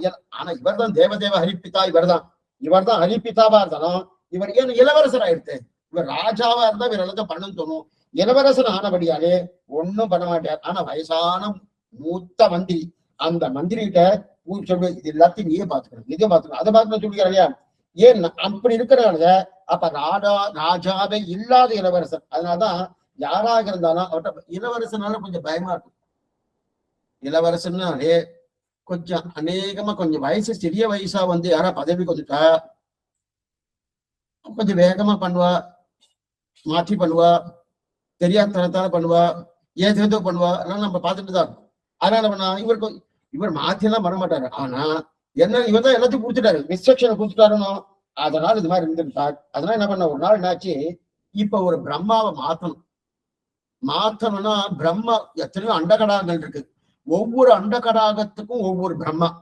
அந்த பிரம்மாவை மாத்தணுமோனோ, அந்த பிரம்மாவை மாத்தணும்னா நேரா அங்கிருந்து வருவார். விட்டு ஒரு செய்தி சொல்லணுமோனோ, அனுமதி கட்டிட்டு போகணுமோனோ, அப்ப நீ எல்லாம் பிரம்மா மாத்திர நீ பாத்துக்கோன்னு சொல்லி ஸ்ரீதேவி என்ன பூதேவி என்ன நீலாதேவி மாச்சன்னா இவரோட ஆனந்தமா இருந்துட்டு இருப்பார். அப்படி இருக்கக்கூடிய விஸ்வக்சன் தான் ஜெகத் நிர்வாகம் முழுவதும் பண்ணிட்டு இருக்கார். அப்ப அந்த நிர்வாகம் தன் கையில இருக்கிறபடியால கையில பரம்பு இருக்கும். அந்த பரம்பை வைத்துக் கொண்டு பூர்த்தி அவர்தான் பார்த்துட்டு இருக்கார். எங்க உற்சவம் பண்ணாலும் விஸ்வக்சனர் திருமுலை சாத்து நகர சோதனை விஸ்வக்சனர். இதுல ஆச்சரியம் என்ன, ஸ்ரீரங்கத்துல விஸ்வக்சனருக்கு என்ன இருக்கு, ஆச்சரியமா அனுமானம் கூட வருவார். விஸ்வக்சன் வேற எந்த திவ்யதேசமும் கிடையாது. பெருமாளுக்கு முதல் உற்சவம் ஆரம்பத்துக்கு முன்னாடினாலே விஸ்வக்சன் ஆராதனை இருக்கணும். அது அனுமானம் கூட. அந்த அனுமார் எப்படி இருப்பாருன்னா அதெல்லாம் வினயத்தோடு இருப்பார். அந்த அனுமார் சேவிச்சு ரொம்ப ஆச்சரியமா ஸ்ரீரங்கத்துல சப்பன்னதி பக்கத்திலே இருக்கு.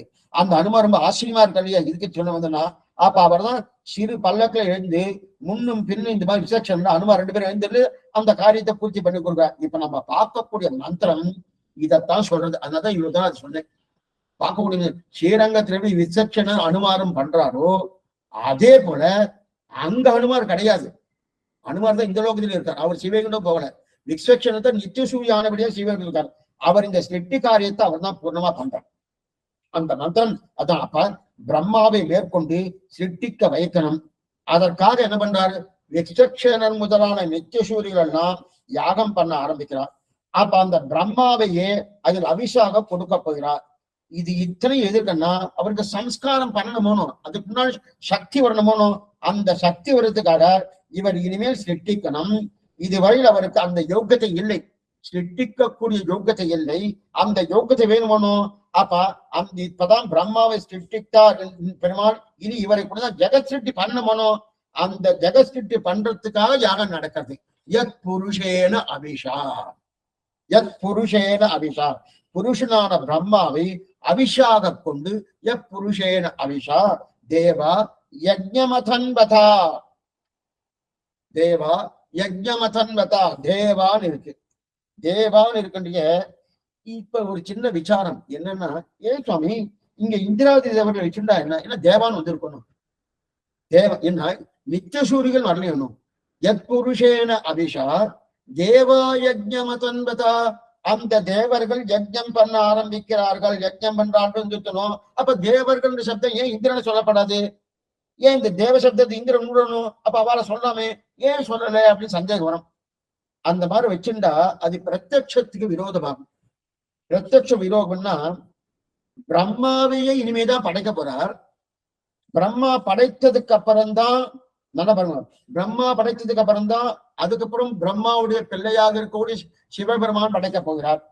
சிவபெருமான் படைச்சதுக்கு அப்புறம் தான் சிவபெருமானுடைய பிள்ளை ஸ்கந்தன் சுப்பிரமணியன் அவர் படைக்க போகிறார்.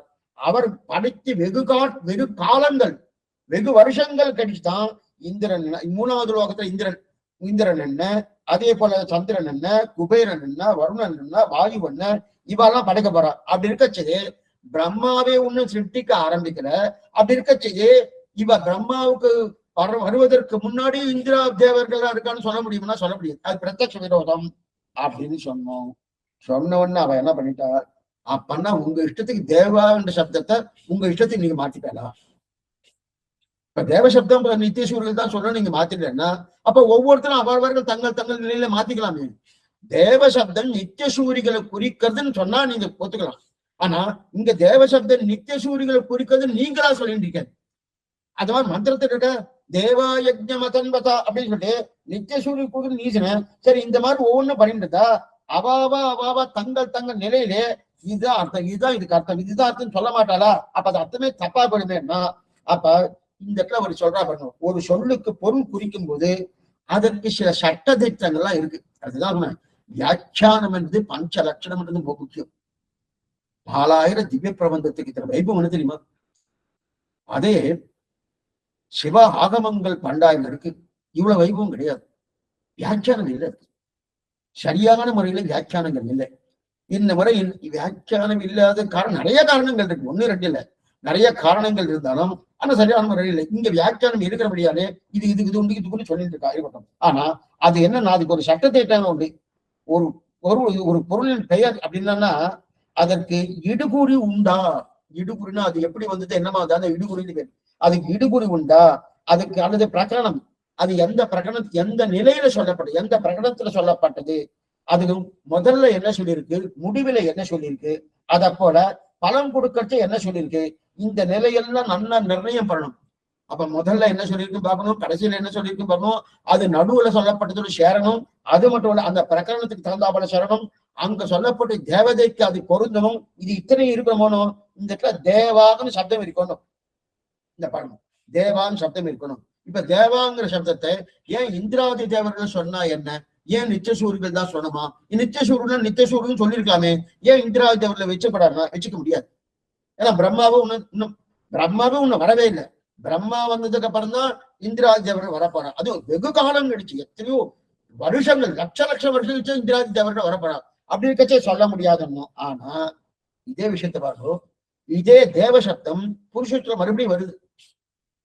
எங்க சொல்றது, புருஷோத்தம் கடைசியில எத்திர பூர்வே சாத்தியா சந்தி தேவாகான்னு வருது கடைசி ஸ்லோகத்தை பாருங்க. அதனாலதான் இதெல்லாம் கொஞ்சம் அப்படியே நோட்ஸ் எடுத்துட்டு வச்சுக்க. ஆனா இன்னைக்கு கொஞ்சம் சௌரியங்கள் உண்டு, அந்த காலத்துல அவங்க சௌரியங்கள். ஏன்னா இப்ப இந்த ரெக்கார்டிங் அப்புறம் உங்களுக்கு வரப்போகுது, வந்ததுக்கு அப்புறம் ஏதாவது சந்தேகம் ரெக்கார்டிங் போய் பார்த்துடலாம். அந்த காலத்துல அந்த சௌரியமே கிடையாது. அவெல்லாம் நம்ம கிடுகிடுக்குன்னு அதையெல்லாம் ரொம்ப சமப்பட்டேன். ஆலோசனை எடுக்கிறச்சு கிடுகுன்னு பேசிட்டு போயிடுவார். டக்கு டக்குன்னு எழுதி முடிச்சுட்டு அவருக்கு சொல்லிட்டு போயிடுவார். அதுக்கப்புறம் கேட்டவோட அந்த சுவாமி சொல்ல மாட்டார்.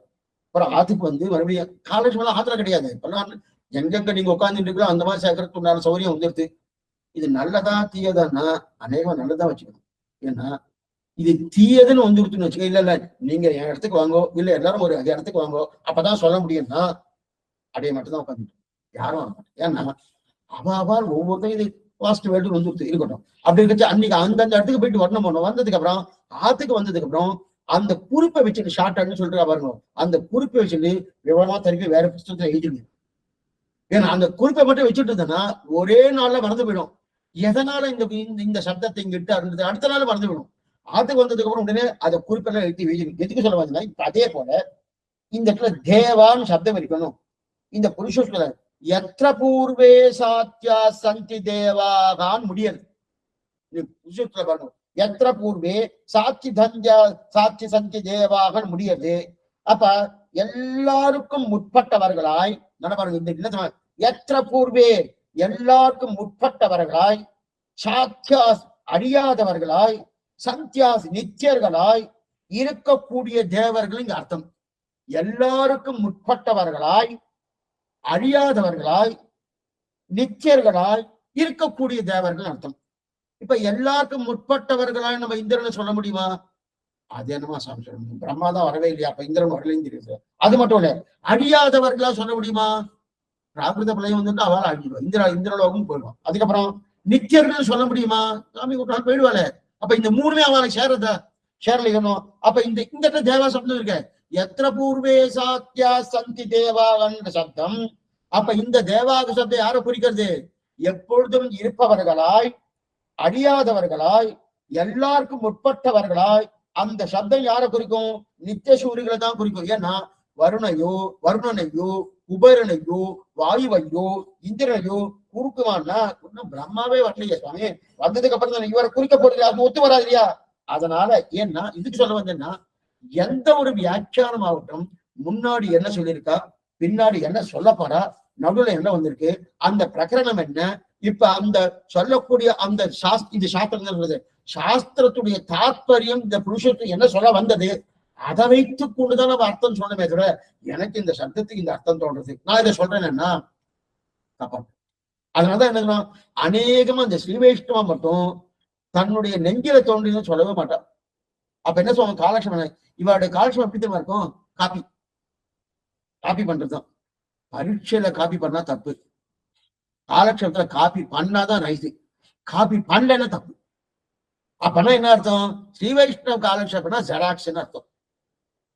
அவ்வளவுதானே சுவாமி, அதுதானே சொல்லிட்டு. ஆமா, படி என்ன பண்ற, ஜெராக்ஸா பண்ணிட்டு இருக்கேன், ஒண்ணும் கிடையாது. அங்க என்ன சொன்னாரோ அப்படியே திருப்பி சொல்லிட்டு சப்தத்தை தான் மாத்தணும், அவ்வளவுதானே. வேற எதுவும் சொல்ல முடியாதுன்னு அவ ஏற்கனவே நிர்ணயம் பண்ணிட்டா சாஸ்திரத்தை வைத்துக் கொண்டு. அதான் அதனால அப்ப எத்திர பூர்வே சாத்தியா சந்தி தேவாகான்னு, அப்ப இதோட இந்திரன் சேர்றதா, ஏன்னா தேவசப்தம் அங்கேயும் இருக்கே. எப்ப தேவசப்தம் அவங்க வந்துட்டோ அப்ப அங்க தேவசப்தத்தை நித்திய சூரிகள் தான் அர்த்தம் பண்ணி ஆகணும். இந்திரனை பண்ணா சேரவே சேரம். அதே போல இங்க தேவசப்தத்துக்கு நித்திய சூரிகள் அப்படின்னு வச்சுட்டார். இப்ப அங்கு அப்படி தெரிவிக்கிறாரு. அதுக்கு சொல்ல வந்து இதுக்கு நித்தியனை யஜ்ஞம் பண்ண ஆரம்பிக்கிறார். நித்தியசூரிகள் யஜ்ஞம் பண்ண ஆரம்பிக்கிறார். யஜ்ஞம் பண்ண யஜ்ஞம் திடமான ரூபமான யஜ்ஞம். நிஜத்துல யஜ்ஞம் இல்லை, அடி முன்னாடி சொல்லிட்டேன், யஜ்ஞம் கிடையாது. பிரம்மாவால் அபிஷாக நினைக்கணும். அந்த பிரம்மா இருக்கணும், அந்த பிரம்மா அபிஷா போட்டு இருக்கேன். ஒண்ணுமே நம்ம ஒரு யாகம் பண்ணிட்டு இருக்கோம் வச்சுக்கேன், யாகத்துல நெய்யே விடல. இது அந்த காலத்தை சொல்லுவா, எல்லாரும் அந்த காலத்துல ரொம்ப ஏழை இல்லையா, மார்கழி மாசம் நிறைய பேர் அந்தந்த ஆத்துக்கு வந்துருவா, அந்தந்த கோயில வந்துருவா, அதெல்லாம் ஏழையா இருக்கும், ஒண்ணு நெய் வாங்கத்தோட காசு இருக்காது. சுவாமி நெய் விட்டுருக்கல, நெய் விட்டுருக்கலன்னு கேட்பா. நெய் விட்ட பொங்கல்னுவா. இதுக்கு என்ன அர்த்தம்? நெய்யை விட்ட பொங்கலா, நெய் விட்ட பொங்கலா? ரெண்டு அர்த்தம். நெய்யை விடல சுவாமி, விட்டன்னு விடல. நெய் விட்ட பொங்கலா, நெய்யை விட்ட பொங்கலான்னா ரெண்டுமே வருது. அது ஒரு அர்த்தம். இது ரெண்டது சுவாமி பெருமாளுக்கு செல்வாக்கு கண்ட்ரோல் பண்ணியாச்சனோ, அவரை பார்த்துட்டார். அவர் சாப்பிட்டாரா கண்டருள பண்ணாரா? கண்டருள பண்ணார். அவரும் சாப்பிடல, ஒரு பருக்கா சாப்பிடறது இல்லை, பாக்கறார் கொடுத்துறார். அப்ப பாக்கறார் கொடுத்துறனோ, நெய் விட்டுருக்கிறோம், நிறைய விட்டுருக்காரு. அவர் பார்த்திருக்காரு. என்ன ஒண்ணுமே இல்லை, காசு இருந்தாலும் நெய் வெட்டுறதுக்கு. அப்படின்னா அவர் பார்த்துட்டார், நெய் அதுல வந்துருச்சுன்னு அர்த்தம். அதே இதுக்கு சொல்ல வந்தோம்னா, அந்த மாதிரி இது உண்மையாக நெய் விட்டுருக்காளா இல்லையா? அதே போல இங்க பிரம்மாவை அபிஷா நினைக்கணும். நிஜமா பிரம்மா அபிஷம் கிடையாது. மூணு ருதுக்கள் இருக்கணும், கிரீஷ்ம ருது, வசந்த ருது அப்படின்னு இல்லையா, சரத் ருது. அந்த மூணு ருதுவையும் இன்னும் வசந்த் ருதுவை ஆஜ்யம் என்று சொல்லக்கூடிய நெய்யா நினைக்கணும், கிரீஷ்ம ருதுவை சமித்தா நினைக்கணும், சரத் ருதுவை அபிஷாக சொல்லணும். இதெல்லாமே தியானம், நிஜம் கிடையாது, எல்லாமே தியானம் இருக்கு.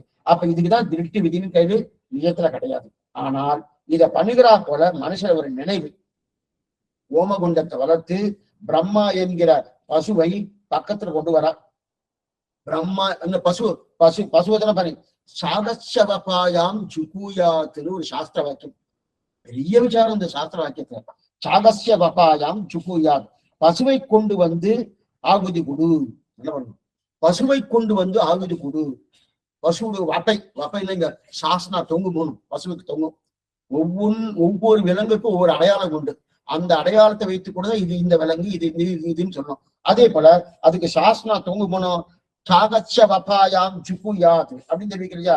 அப்ப அப்படிப்பட்ட அந்த சாகம் என்று சொல்லக்கூடிய வெள்ளாடு, பசுன்னா 4 காடு பிராணின்னு சொன்னேன். 4 கால் பிராணி எது சுவாமி? புளிய கொடுக்கலாமா, சிங்கத்தை கொடுக்கலாமா, கரடியை கொடுக்கலாமா?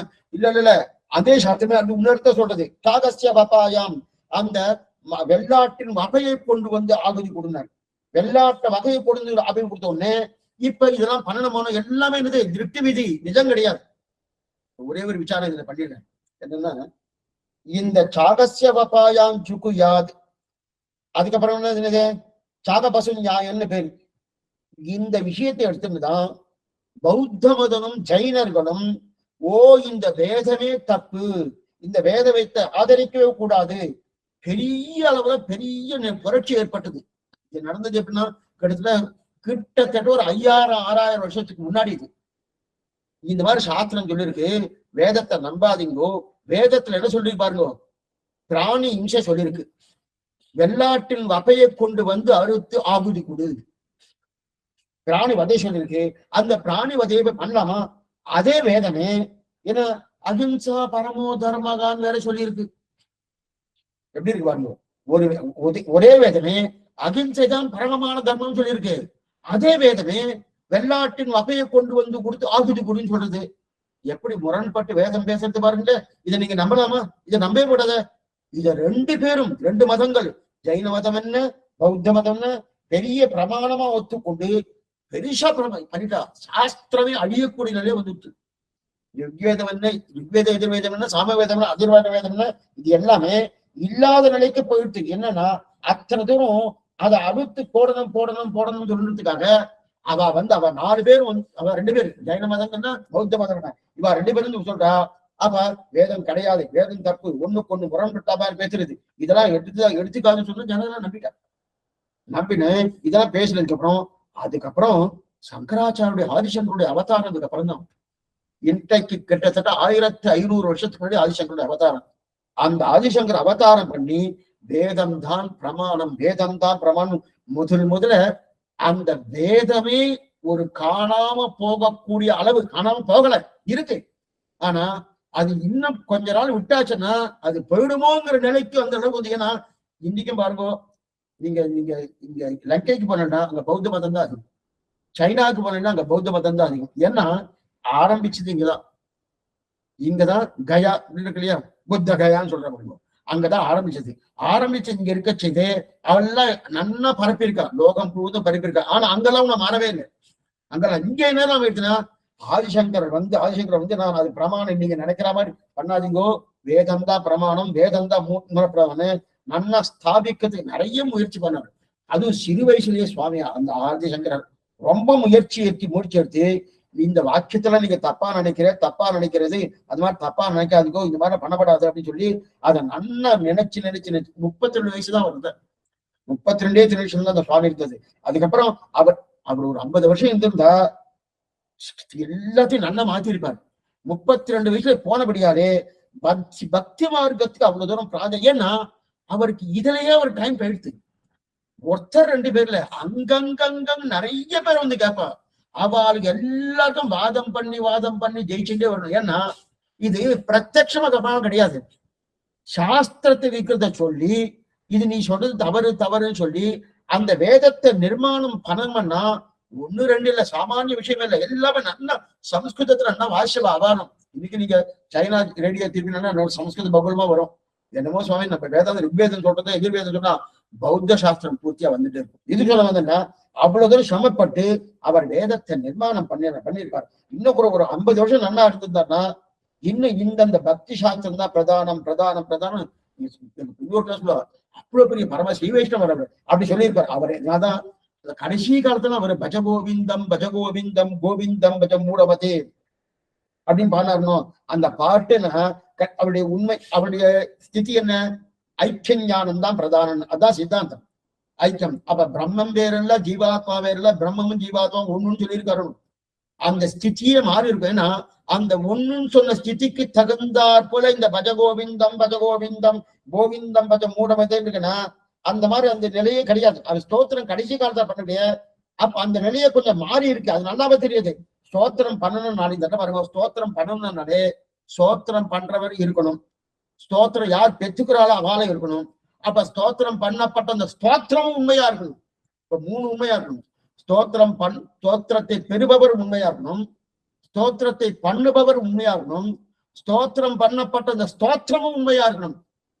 இப்ப 3 உண்மை இல்லைன்னு அவர் சொல்லியிருக்காருன்னு அப்படி நினைனா பிரம்ம தத்துவ பிரம்ம சத்தியம் ஜெகத் மித்யா ஜீவோ பிரம்மைவ நாபரகா, இது வேதாந்த அவருடைய நிலை. இது வேதாந்தங்கள்லாம் பிரம்ம மட்டுமே சத்தியம், மற்ற மித்யான்னு சொல்லிருக்கா. ஆனா அந்த மாதிரி சொன்னதுக்கு புனரப்பி சரணம், புனரப்பி மரணம், புனரப்பி ஜனனி சகரேசனம், இந்த வார்த்தைலாம் வந்திருக்க வேண்டியது. ஏன்னா நீ ஏன் திரும்ப திரும்ப பிறக்கிறாய், இங்கிருந்து நீ மோட்சம் போவோம், இந்த ஊர் வந்துடு. எந்த ஊருக்கு? ஸ்ரீரங்கம். அந்த ஸ்ரீரங்கம் இருக்கு இல்லையா, அந்த ஸ்ரீரங்கத்துல இதிரங்கம் ஜகதாங்கரங்கம், இந்த ஸ்ரீரங்கத்துல புனர் சதாங்கம் இது சாங்க வேதி. இந்த ஸ்ரீரங்கத்துல யார் ஒருத்தன் பிராணனை விடுகிறானோ அவன் திரும்ப இந்த பூவுலகத்திலே பிறப்பதில்லை, அவன் இங்கிருந்து ஸ்ரீவைகுண்டத்திலே போய் பிறக்கிறான். அப்ப அவர் பிரகாரம் இது எத்தனை இருக்கு? இதம் ரங்கம் ஜகதாங்கரங்கம் புனர்சாங்கம் அதிசாங்க வேதின்னு தெரிவிக்கிறாள் இல்லையா. புனரப்பி ஜனனம், புனரப்பி மரணம், புனரப்பி ஜனனி சகரே சயனம், இத்தனை சொல்லியிருக்காங்க சுவாமி. 32 வருஷங்கள் தான். என்னமோ பகவானுக்கு அவர்கள் அவரோட பிரீத்தி போரும். நீ இங்க இருந்து என்கிட்ட வந்து கைங்கரியம் பண்ணி உடனே ஆக்ஷன் போயிட்டார். 32 வயசுலயே அவர் ஆக்ஷன் பண்ணி இன்னும் கொஞ்சம் நாள் இருந்திருந்தாங்கன்னா என்னென்ன பண்ணுவோம். பக்தி மார்க்கத்தை ரொம்ப ஆசையா தெரிவித்தார். ரொம்ப நல்லா பண்ணிருப்பார். எல்லா ஊருக்கும், ஏன்னா அத்தனை ஊருக்கும் போய் பண்ணியிருக்கும் தெரிய பக்தி தெரியிருப்பாரு என்னமோ. ஆனா ஒரு பகவான் அவர் சிருஷ்டித்த காரணம் என்ன தெரியுமா? பிரதானமா ஜெயினர்கள் இருந்து, ஜெயின பௌத்தர்கள் இருந்து இந்த சாஸ்திரத்தை முதல்ல உண்டுன்னு ஆக்கணும்.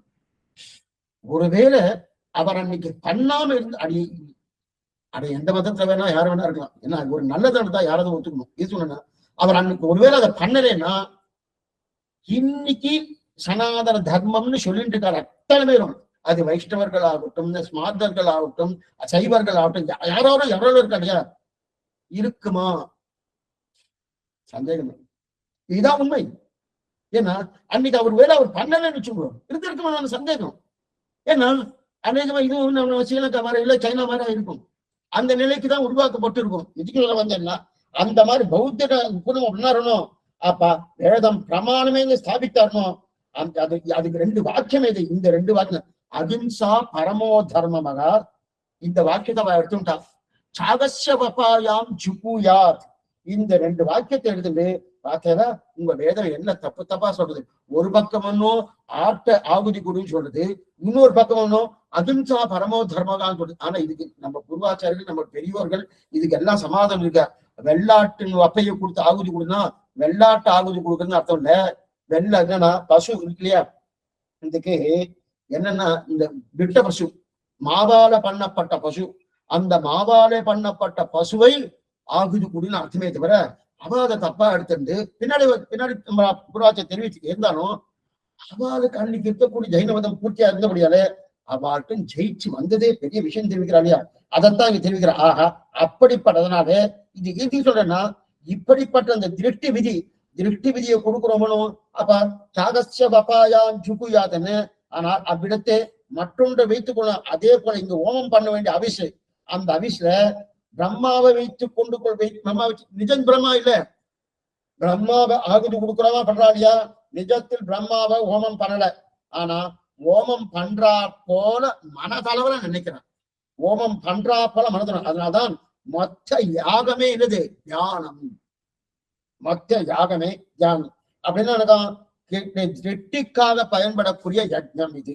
அப்ப சிருஷ்டிக்காக பயன்படுது. அப்ப மனதளவிலே தியானம் பண்ணியே பண்ணப்படுகிறது. பிரம்மாவை எத்தனை அப்ப யஜ்ஞத்தால ஓமம் பண்ணப்படும், பசுவாக செய்தாங்க. இப்ப அப்படிப்பட்ட தேவர்கள், அந்த தேவர்கள் நித்தியசூரிகள். சரி சுவாமி, அந்த நித்தியசூரிகள் பிரம்மாவை சிருஷ்டிக்க அவளுக்கு உண்டான சக்தியை கொடுக்குறான்னா நித்தியசூரிகளுக்கு அவ்வளவு சக்தி இருக்கா? என்ன சுவாமி, நித்தியசூரிக்கு அவ்வளவு சக்தி இருக்கா? அந்த அளவுக்கு சக்தி இருக்குமா? நித்தியம் பகவான் ஸ்ரீமன் நாராயணன் பண்றான்னு சொல்லுங்க, ஒத்துக்கிறேன். ஏன்னா அவர் தான் நான்முகனை நாராயணன் படைத்தான்னு சொல்லிட்டு அவருடைய உத்தியிலுக்கு தான் நான்முகன் வரப்பட்டான்னு தெரியுது. அவருக்கு சக்தி இருக்குன்னு சொல்லுவோம். நித்தியசூரிகள் அந்த சக்தி உண்டா அப்படின்னா, அப்ப அவளுக்கு அந்த சக்தி இருந்தா தானே அவர்கள் யாகம் பண்ண முடியும். அந்த சக்தி இரண்டாவது, நித்தியசூரிகள் பிரம்மாவை காட்டிலும் மேம்பட்டவரா இருக்கணும். புரியத்துக்காக சொல்றேன். இப்ப சிவபெருமான், சிவபெருமானுடைய தகப்பனார் பிரம்மா. அப்ப சிவபெருமானுடைய பிரம்மா மேம்பட்டவர் தெரியாது. அதே போல பிரம்மாவை பாட்டில் நித்தியசூரில் பெரியவாளா இருக்கணுமே. அப்பதான் அவளுக்கு சிருஷ்டிப்பதற்கோ பிரம்மாவுக்கு உண்டான சக்தியை கொடுப்பதற்கோ அந்த சக்தி ஏற்படும். அப்ப பிரம்மாவை காட்டிலும் சக்தி உடையவர்கள் நித்தியசூரிகளா அப்படின்னா, இப்ப பிரம்மத்துக்கு எப்படி சிருஷ்டிக்கும் சக்தி உண்டோ அதே போல நித்தியசூரிகளுக்கும் சிருஷ்டிக்கக்கூடிய சக்தி உண்டு. அதான் படைக்கக்கூடிய சக்தி. எதை வேணா படைப்பா, எப்படி வேணா படைப்பா, இந்த நிலையா அந்த அந்த படைக்கக்கூடிய சக்தி உண்டு. யாருக்கு? நித்தியசூரிகள். இப்ப நித்தியசூரிகள்னா யாருன்னு சொல்லிடுறேன். ஆனா ஆரம்பத்துல நித்தியசூரின்னு சொல்லிட்டு இருக்கேன். இப்ப ஸ்ரீவைகுண்டம் ஒரு இடம், ஆதிசங்கர ஒத்துருக்கா ஸ்ரீவைகுண்டத்தை. அப்ப ஸ்ரீவைகுண்டத்துல அங்க எப்பவுமே சாஸ்வதமா இருக்கிறவ அவளுக்கு நித்தியசூரிகள்னு பேரு. இங்கிருந்து ஏதோ பகவத் அனுகிரகத்தால, பகவானுடைய கட்டாட்சத்தால, ஏதோ ஆச்சாருடைய கட்டாட்சத்தால இவர் ஏதோ பண்ணி கர்மயோகமும் ஞான யோகமும் பக்தியோ பண்ணி அல்லது சரணாயுதம் பண்ணி அல்லது ஆச்சார அபிமானத்தாலே இவர் இங்கிருந்து ஸ்ரீவைகுண்டம் வராறணும், அவளுக்கு முக்தாத்மான்னு பேர். அப்பனா இங்கிருந்து போகக்கூடிய முக்தாத்மாவுக்கு ஒரு காலத்துல தோஷம் இருந்திருக்கு. இந்த லோகத்துக்கு இருந்திருக்காளணும். தோஷம் இருந்திருக்குன்னா இந்த உடம்போடு இல்ல. நல்லா புரிஞ்சுக்கோ, நல்லா புரிஞ்சுக்கோ. இந்த உடம்போடு இங்க இருக்காரு. இதே உடம்போட ஸ்ரீவைகுண்டம் போவார்னா இந்த உடம்பு கீழே விழுந்துரும். வேற உடம்பு எடுத்துக்கிறார். அங்க விரஜாடையில போனதுக்கும் வேற இது பிராகிருதமான உடம்பு. பிராகிருதமான பஞ்சபூதங்களால் ஆக்கப்பட்டது. காயமே இது பொய்யடா, காற்றடித்த மெய்யடான்னு தெரிவிக்கிறார் இல்லையா? பஞ்சபூதங்கள் ஆக்கப்பட்ட பிரிதிபுதப்பு தேஜஸ்வாயு ஆகாசத்தால ஆக்கப்பட்டது. என்னைக்குமே ஆக்கப்பட்டதுனால அழிவு உண்டு. இது கழிவு. அதே ஆக்கப்படாத ஒண்ணு இருக்கு. அது எங்க இருக்கு? விரஜையில தீர்த்தமானதுக்கு அப்புறம் குளிச்சதுக்கு அப்புறம் அங்க ஒரு திருமேனி கிடைக்குது, அங்க ஒரு சரீரம் கிடைக்குது. அது அப்ராகிருதமான சரீரம். அந்த சரீரத்தை வைத்துக் கொண்டு அங்க போறா. ஸ்ரீவைகுண்டம் அங்கேயே சாஸ்வதமா இருக்கா. அவ திரும்பி வரமாட்டா. நச்சபனராவர்த்ததே திரும்புதல் இல்லாத உலகம் எது? ஸ்ரீவைகுண்டம். அங்க போனவா திரும்புறது கிடையாது. அப்படி இருக்கச்சதே அங்க போன உடனே அவளுக்கு பேரு முக்தாத்மானு பேரு. ஆனா அங்கேயே சாஸ்வதமா இருக்காரணும், அவளுக்கு நித்தியாத்மானு பேரு. அவ இங்க வந்ததே கிடையாது. அப்பனா இங்க ஒரு நாள் பாவ புண்ணியங்கள் வசப்பட்டு அதை கழித்து கொண்டு போயிருக்கிறா முக்தாத்மா. பாவ புண்ணியங்கள் என்பது எப்போதுமே கிடையாது அப்படின்றது இது. அவ நித்தியாத்மா பேர். அவ அங்கேயே இருப்பா. இப்ப இங்க இருந்து அங்க போனதுக்கு அப்புறம் இந்த நித்தியாத்மாவுக்கும் முக்தாத்மாவுக்கும் ஏதாவது வித்தியாசம் தெரியுமா? ஒண்ணுமே தெரியாது. ஒண்ணுமே அவளுக்கு எந்த விதமான வேறுபாடு பார்க்கவே முடியாது. போகச்சே சுவாமி கீழந்து இவர் வந்திருக்கார், அவ்வளவுதான் தெரியும். அதுக்கப்புறம் அவர்கிட்ட போய் சேர்ந்ததுக்கு அப்புறம் இவர் வேற அவர் வேற எந்த விதமான பாகுபாடு இல்லாம எல்லாமே ஒரே நிலையில இருந்துட்டு இருப்பா. சரி, இருக்கட்டும். இப்ப நித்தியாத்மா தான் இப்ப பிரம்மாவுக்கு உண்டான சக்தியை கொடுக்குறார். அப்ப பிரம்மாவுடைய இவர் பெரியவரானா பெரியவர். ஏன்னா பிரம்மா சிருஷ்டிக்கிறார், இவர் சிருஷ்டியே கிடையாது. இவர் எப்பவுமே இருப்பானா? ஆமா சாமி. அப்ப இவருக்கு சிருஷ்டிக்க, இவருக்கு படைக்கக்கூடிய சக்தி எல்லாம் உண்டா? உண்டு. அப்ப அந்த படைக்கக்கூடிய சக்தி உண்டுன்னா அப்ப பரபிரம்மமான ஸ்ரீமன் நாராயண போல இவரும் எல்லாம் படிப்பற எல்லா சக்தியும் உண்டு. அப்ப இவரும் ஒரு கடவுள்னு வச்சுக்கலாமா? வச்சுக்க முடியாது. என்னமா சுவாமி படைக்கிறான்ற எல்லா சக்தியும் உண்டுன்னு சொல்லிட்டு அப்புறம் இவரும் ஸ்ரீமன் நாராயண கடவுள் வச்சுக்க முடியாது. ஏன்னா இவருக்கு உண்டான சக்தி ஸ்ரீமன் நாராயணால கொடுக்கப்பட்ட சக்தி. அந்த கொடுக்கப்பட்ட சக்தி ஆனபடியால அவருக்கு அவளுக்கு எப்பவுமே உண்டு. ஸ்ரீமன் நாராயணுக்கு இன்னொருத்தரா பிரார்த்தித்து வாங்கி கொண்டு வந்த சக்தியான கிடையாது. இவருக்கு ஸ்வதகா இயற்கையாகவே இவருக்கு எப்பவுமே இருக்கக்கூடிய சக்தி. அதனால இவர் பெரியவர். இவரை காட்டில் நித்தியசூரிகள் தாழ்ந்தவர் தான். ஆனா அந்த நித்தியசூரிக்கு அந்த படைக்கக்கூடிய சக்தியோ எல்லா சக்தியும் அவளுக்கு உண்டு. இதை சொன்னேன். இப்ப இது அதனால பிரம்மா பண்றான்னா இதுக்கு ஒரு 100 திட்டான்னு சொல்றேன். இங்கிருந்து நம்ம போனோம். நம்ம போன உடனே நம்பர்னா யாரு? நமக்கு பேரு பத்தாத்மான்னு பேரு. ஆத்மாக்கள் 3 வர்க்கங்கள் நிறைய இருக்கு. இப்படி பார்க்கறது எனக்கு காலக்ஷேப அதிகாரி எதிர்த்து முதல் எதிரி. இந்த பக்கத்துல வாட்ச் வச்சுட்டா அதான் எதிரி. வாட்ச் பார்த்துட்டே இருக்கு. வாட்ச் பார்த்துட்டே இருந்தா இந்த புஸ்தகத்துல என்ன சொல்றது அது போயிடும். ஒண்ணு புஸ்தகம் பார்க்கணும், அது வாட்ச் பார்க்கணும். இது எழுதிக்கு. அப்ப வாட்சே பார்க்காம புஸ்தகத்தை பார்த்தா ஆனந்தமா போயிட்டு இருக்கும். வாட்சை பார்த்துட்டோம் வச்சுக்கேன். அதுக்கப்புறம் நான் கடிகாரத்தை பார்த்தோன்னா நான் அடுத்து இன்னைக்கு இத்தனை மணிக்கு நினைச்சோமே இதோ போயிட்டு இருக்குன்னு இருக்கட்டும். எதுக்கு சொல்ல வந்தேன்? இப்ப முக்தாத்மா இங்கிருந்து நம்ம போறது பத்தாத்மா, முக்தாத்மா, நித்தியாத்மான்னு 3 ஆத்மாக்கள். நமக்கு இப்ப இங்க இருக்க போனோம், நம்ம இந்த ஆத்மா பேர் பத்தாத்மான்னு பேர். பத்தாத்மானா சம்சாரத்துல இந்த இந்த பாப புண்ணிய ரூபத்துல உழண்டு கொண்டிருக்கோமோனும் அவளுக்கெல்லாம் பத்தாத்மான்னு பேர். அது யார இந்த லோகத்துல யாரெல்லாம் இருக்கலாம் அவள பத்தாத்மா. பிரம்மா, இந்திரன், குபேரன், வாயு எல்லாமே பத்தாத்மா. ஏன் அவளுக்கு பாப புண்ணியம் உண்டா? உண்டு. அவளுக்கு தந்தவள் உண்டு. ஏன்னா அவளும் ஏதோ புண்ணியகாரம் பண்ணி அந்த அந்த அந்த நிலைக்கு வந்திருக்கா. இந்திரன் என்பது ஒரு பதவி, பிரம்மா என்பது ஒரு பதவி, சிவன் என்பது ஒரு பதவி, அசிஸ்டன்ட் மேனேஜர், அசிஸ்டன்ட் கமிஷனர் அப்படின்னு சொல்றோமோ அந்த பதவிக்கு யாரு வேணா வரலாமே. அதே போல அந்தந்த பதவி பிரம்மா பதவி முடிஞ்சாலும் இன்னொரு பிரம்மா வரான். அதே போல அந்த பதவி வருதணும். அப்ப எல்லாருமே பத்தாத்மான்னு பேரு. இது ஒரு ரகம். அதுக்கப்புறம் முக்தாத்மான்னா இந்த பத்தாத்மாவில் இருக்கக்கூடிய கர்மாக்கள், புண்ணியம் என்ன பாபம் என்ன ரெண்டுத்தையும் தொலைச்சிடறாரு. நில் பேலன்ஸ் இருக்கணும். புண்ணியமே இருக்கப்படாது, பாபம் இருக்கப்படாது. இல்லையா சுவாமி, புண்ணியம் இருந்தா போலாம் போகணும்னா புண்ணியம் இருந்தா சிவைக்கு போக முடியாது, சொர்க்கத்துக்கு வேணா போலாம். சொர்க்கம் பேரு ஸ்ரீவைகுண்ட பேரு. அநேகமா எனக்கு பாருங்க, இந்த வைகுண்ட ஏகாதசிக்கு சொர்க்கவாசல் திறப்பு, சொர்க்கவாசல் திறப்புன்னு சொல்லுவா. நிறைய பேர் போடுவா. அது தப்புன்னு தான் சொல்லணும். ஏன்னா சொர்க்கம் பேரு சொர்க்கம் என்றது அழியக்கூடிய இடம். ஸ்ரீவை அதான் பெரிய பெரிய சன்னதிலாம் நீங்க போய் பார்த்தோம்னா ஸ்ரீ வைகுண்ட வாசல்னு போட்டிருக்கோம். சொல்லிக்கிறவா சொர்க்கவாசல் சொல்லிப்பா, அது வேற விஷயம். ஸ்ரீ வைகுண்ட வாசல், வைகுண்ட பேரு சொர்க்கம் பேரு. அப்ப இந்திரனும் ஒரு நாள் அழிய போறவன் தான். யாரா இருந்தாலும் நாட்கள் வேறு விஷயம், வருஷங்கள் வேறு. அப்படி இருக்கச்சதே இப்ப நம்ம இங்கிருந்து கிளம்பி போறோமோ பாவம் புண்ணியம் ரெண்டும் நில் இருக்கணும். எதுவுமே இருக்கக்கூடாது. பாவமும் ஜீரோ இருக்கணும், புண்ணியமும் ஜீரோ இருக்கணும். இருக்குமா சுவாமி? புண்ணியம் நிறைய பண்ணப்படாத அப்படின்னா என்ன பண்ணணும்? புண்ணியம் பண்ணி பகவான்கிட்ட சமர்ப்பிச்சிடணும். நல்லா இருக்கா சுவாமி? அதே போல நான் பாபம் பண்றேன் அவர்கிட்ட சமர்ப்பிச்சிடறேன், பண்ணப்படாது.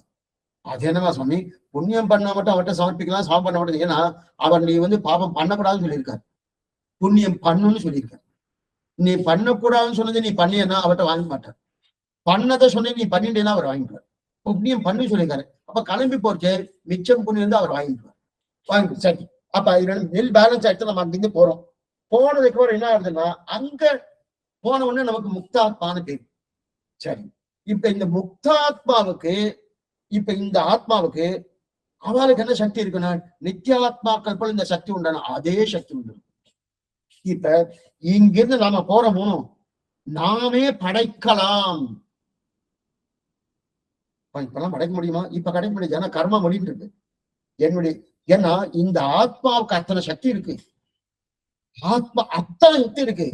அது இப்ப மூடப்பட்டிருக்கு, நம்முடைய கர்மாவால மூடப்பட்டிருக்கு. அந்த கர்மா பூர்த்தியா ஒண்ணுமே நம்ம நில் பேலன்ஸ் வந்துட்டு இருக்கேன். அப்ப என்ன வருது?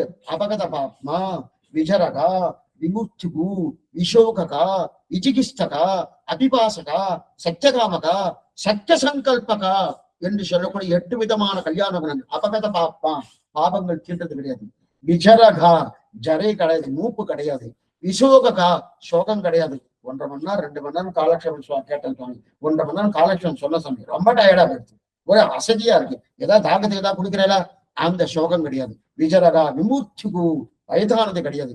விஷோகா, அபிபாசகா, சத்தியகாமகா, பசி கிடையாது, தாகம் கிடையாது. சத்தியகாமகா, சத்திய சங்கல்பகா, எடுத்த காரியத்துல இன்னைக்கு காலக்ஷேபம் போறோம்னா உடனே வந்துடுவோம். இல்லையே சுவாமி தடங்கள் ஏதோ வருதுன்னா தடங்களே கிடையாது. என்ன சங்கல்பம் பண்றோமோ அந்த சங்கல்ப பிரகாரம் எது ஒண்ணு நடக்கும். முக்தாத்மாவுக்கே இந்த சக்தி இருக்குன்னா அங்கேயே இருக்கிறவாளுக்கு அந்த சக்தி இருக்குமா இருக்காதா? இருக்கு. நித்தியாத்மாவுக்கு அந்த சக்தி உண்டு. இது எங்க இருக்கிறாங்கன்னா அதுக்குதான் இது சொரூப ஆவிர்பாவம்னு பேர். இது இருந்து போற நித்தியாத்மாவுக்கு சொரூப ஆவிர்பாவம்னு பேர். சொரூப ஆவிர்பாவம்னா நம்முடைய சொரூபம்னா இயற்கையான தன்மை. அந்த இயற்கையான தன்மை அங்க வந்துடுறது. அங்க வந்துடுறதுக்கு இது பிரம்மசூத்திரத்துல வியாச பகவான் இதை விசாரிக்கிறார். சரி, இங்கிருந்து போறக்கூடிய முக்தாத்மாவுக்கு அவனுக்கு சிருஷ்டிக்கக்கூடிய படைக்கக்கூடிய சாமர்த்தியம் வந்துடுறது. அவன் படைப்பானா? அதுக்கு ஒரு திட்டாந்தம் தெரிவிக்கிறார். என்னன்னா இங்க இருந்து போயிருக்கார், யாரோ ஒருத்தர் போயிருக்கார். அவருடைய தாத்தா ஸ்ரீவைகுண்டம் போலன்னு இவருக்கு தெரியுது. ஏன்னா அவர் தாத்தா ஒரு தினம் அவ்வளவு தினம் நல்ல குணத்தோடு எல்லாம் ஒரு மாதிரியா இருந்திருக்கார். அவர் போகாதபடியாவே இவருக்கு அங்க போனதுக்கு அப்புறம் இங்க ஸ்ரீவைகுண்டம் போனதுக்கு அப்புறம் இந்த ஆத்மா போனதுக்கு அப்புறம் அவனுக்கு இந்த தாத்தா ஞாபகம் வந்து துணிச்சுக்கணும். நான் தாத்தாவை பார்க்கணுமே, ஏன்னா தாத்தா ஊருக்கு நல்லவரா இல்லாம இருக்கலாம், எனக்கு நல்லவரா இருந்திருக்காரு, தாத்தா பார்க்கணுமே அப்படின்னு நினைச்சாச்சுன்னா அந்த முக்தாத்மா என்ன பண்றான்னா ஸ்ரீவைகுண்டத்துக்குள்ள அவர் வர முடியாது. ஏன்னா வந்தவ வெளில போக முடியாதுன்னு நச்சகுணராவர்த்தத்தை உள்ள வந்தவ வெளில போக முடியாது. அப்ப ஸ்ரீவைகுண்டத்துக்கு வெளியில இவர் வந்து இந்த முக்தாத்மா வந்து அங்க வந்து நின்று அவரை சிட்டித்து அவரை பார்த்துட்டு பேசிட்டு அவர் அப்படியே அமைச்சுக்குவார். அப்ப அவர் எங்க சுவாமி இருப்பார்? அவர் பித்ருலோகத்துல இருப்பார். அந்த பித்ருலோகத்திலிருந்து அவர் அழைச்சிட்டு வந்து அவரை இங்க சிட்டிக்க வைத்து அவரை பார்த்துட்டு அவரை கிளம்பி போக சொல்லுவார். அந்த அளவுக்கு சாமர்த்தியம் உண்டு அப்படின்னு சொன்னார். சரி சுவாமி, சிருஷ்டிப்பானா? பண்ணவே மாட்டேன். சிருஷ்டிப்பானா? பண்ணவே மாட்டேன்னு. ஏன்னா அஸ்ய சங்கல்ப தேவா தஸ்ய பிதரம் சமுத்திருஷ்டந்தி. வியாச பகவான் தெரிவிக்கிறார். அஸ்ய சங்கல்ப தேவா தஸ்ய பிதரம் சமுத்திருஷ்டந்தி. தன்னுடைய சங்கல்பத்தாலே அங்க சிருஷ்டிக்கிறார். சிருஷ்டித்து உடனே பார்க்கிறார். பார்த்த உடனே கிளம்பி போயிறார். சரி, இதை பண்ணுவாரா? இதை பண்ணுவாரான்னா இந்த அளவுக்கு அவருக்கு சக்தி இருக்குன்னு நான் சொன்னேனே தவிர அவர் சிருஷ்டிப்பதோ வேறதா பண்ணுவாரோன்னா அவர் பகவத் தியானத்தை தவிர மத்தொன்னு அவர் மனசுல எதுவுமே வராது சொல்லிட்டு பிரம்மசூத்திரத்தை எழுதியிருக்காரு.